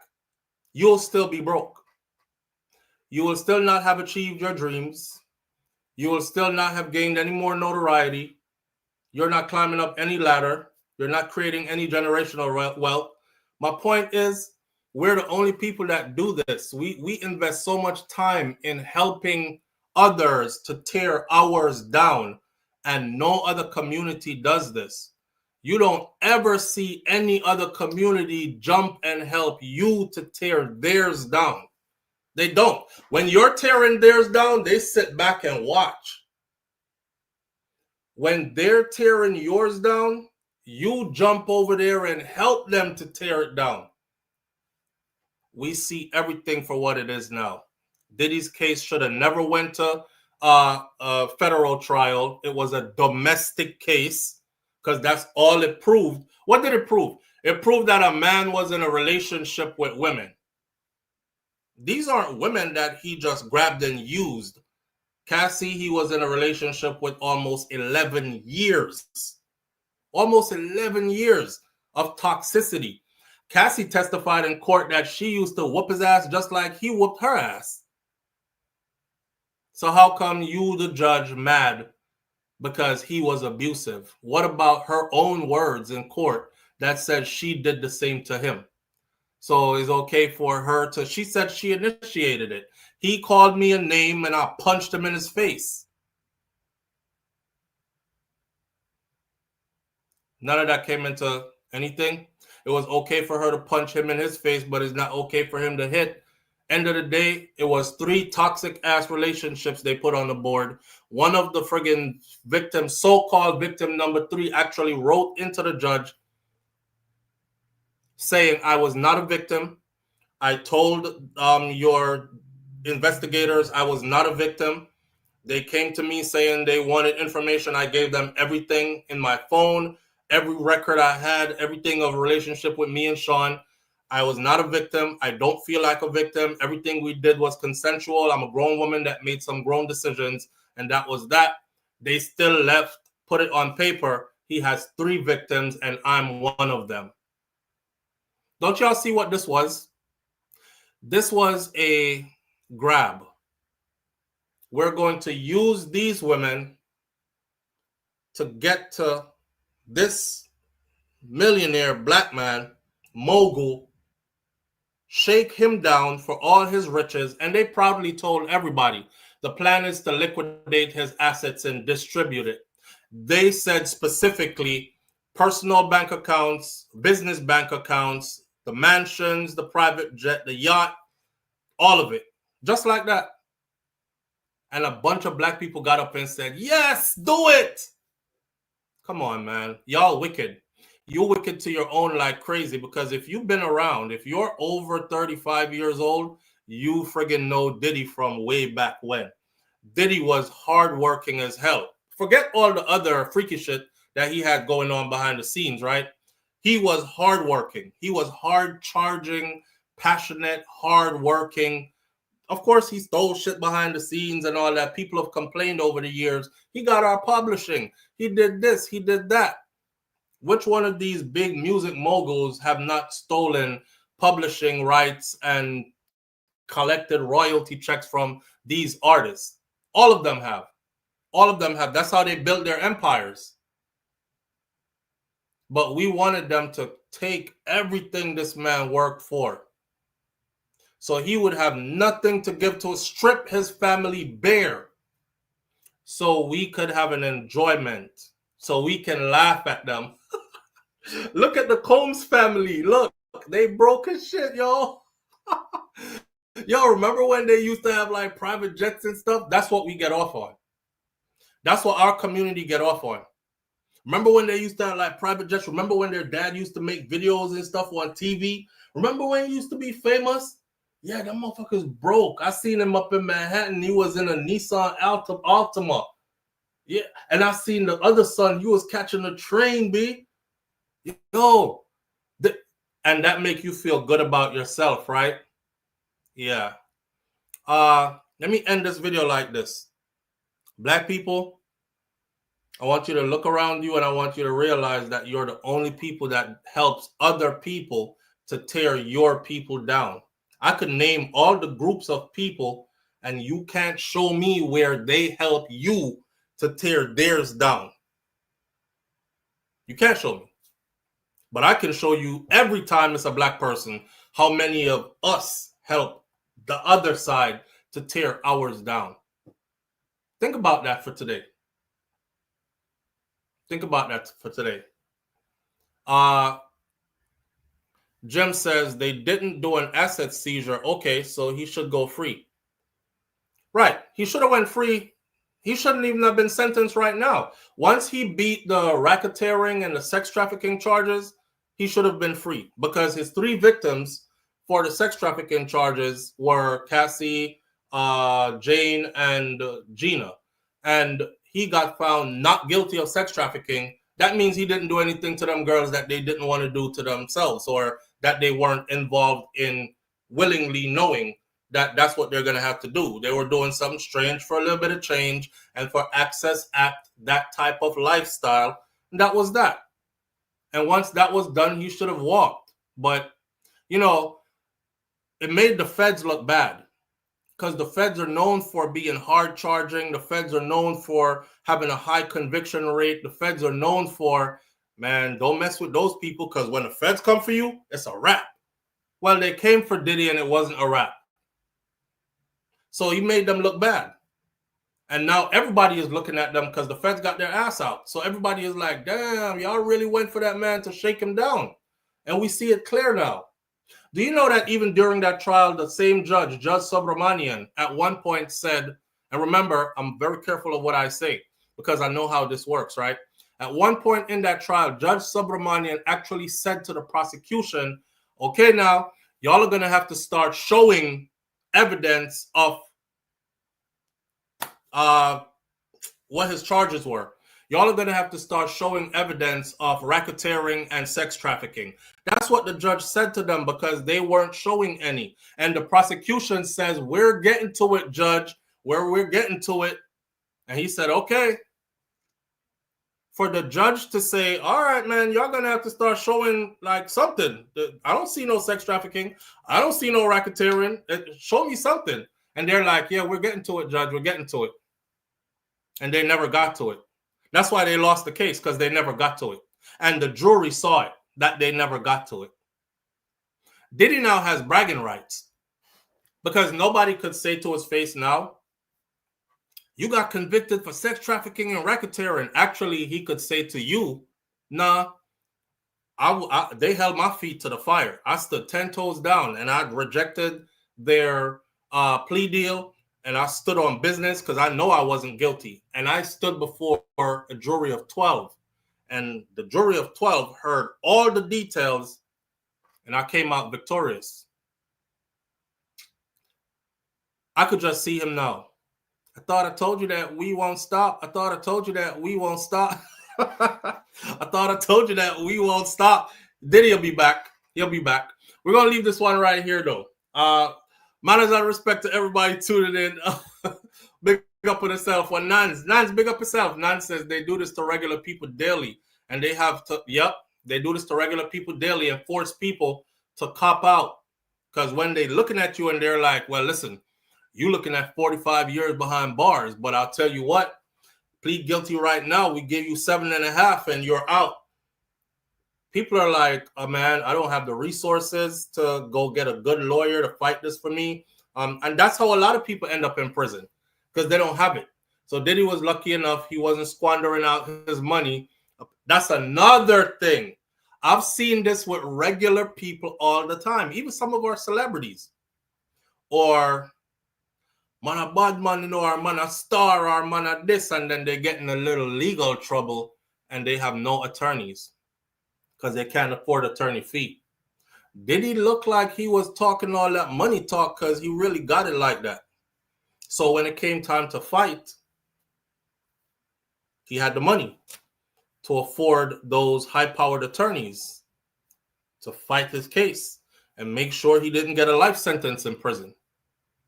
So another message of the morning is it's better to actually be rich than to look rich. Yeah. So stop pretending you have it and start working to get it and stack it for real. That way, when rainy day come, you actually really got it for real. Yeah. Now, shout out to the people going out to work and coming in from work. Shout out to the people tuning in this morning. I appreciate you being here. Have a wonderful day. Like my granny, Miss Ruby, right here. So Miss BT. Miss Ruby said, be good. If you can't be good, be careful, but it's best to be good. And my grandfather, Mas Cleaver, right there, he said, I will see you tomorrow if God spares my life. That means you're not in control, friend. God is in control. So if you get blessed to have tomorrow, then, you know, you'll be there tomorrow. Same thing for me. If God spare my life, I will see you tomorrow right here. Manners and respect. Walk good. I'm out. Peace.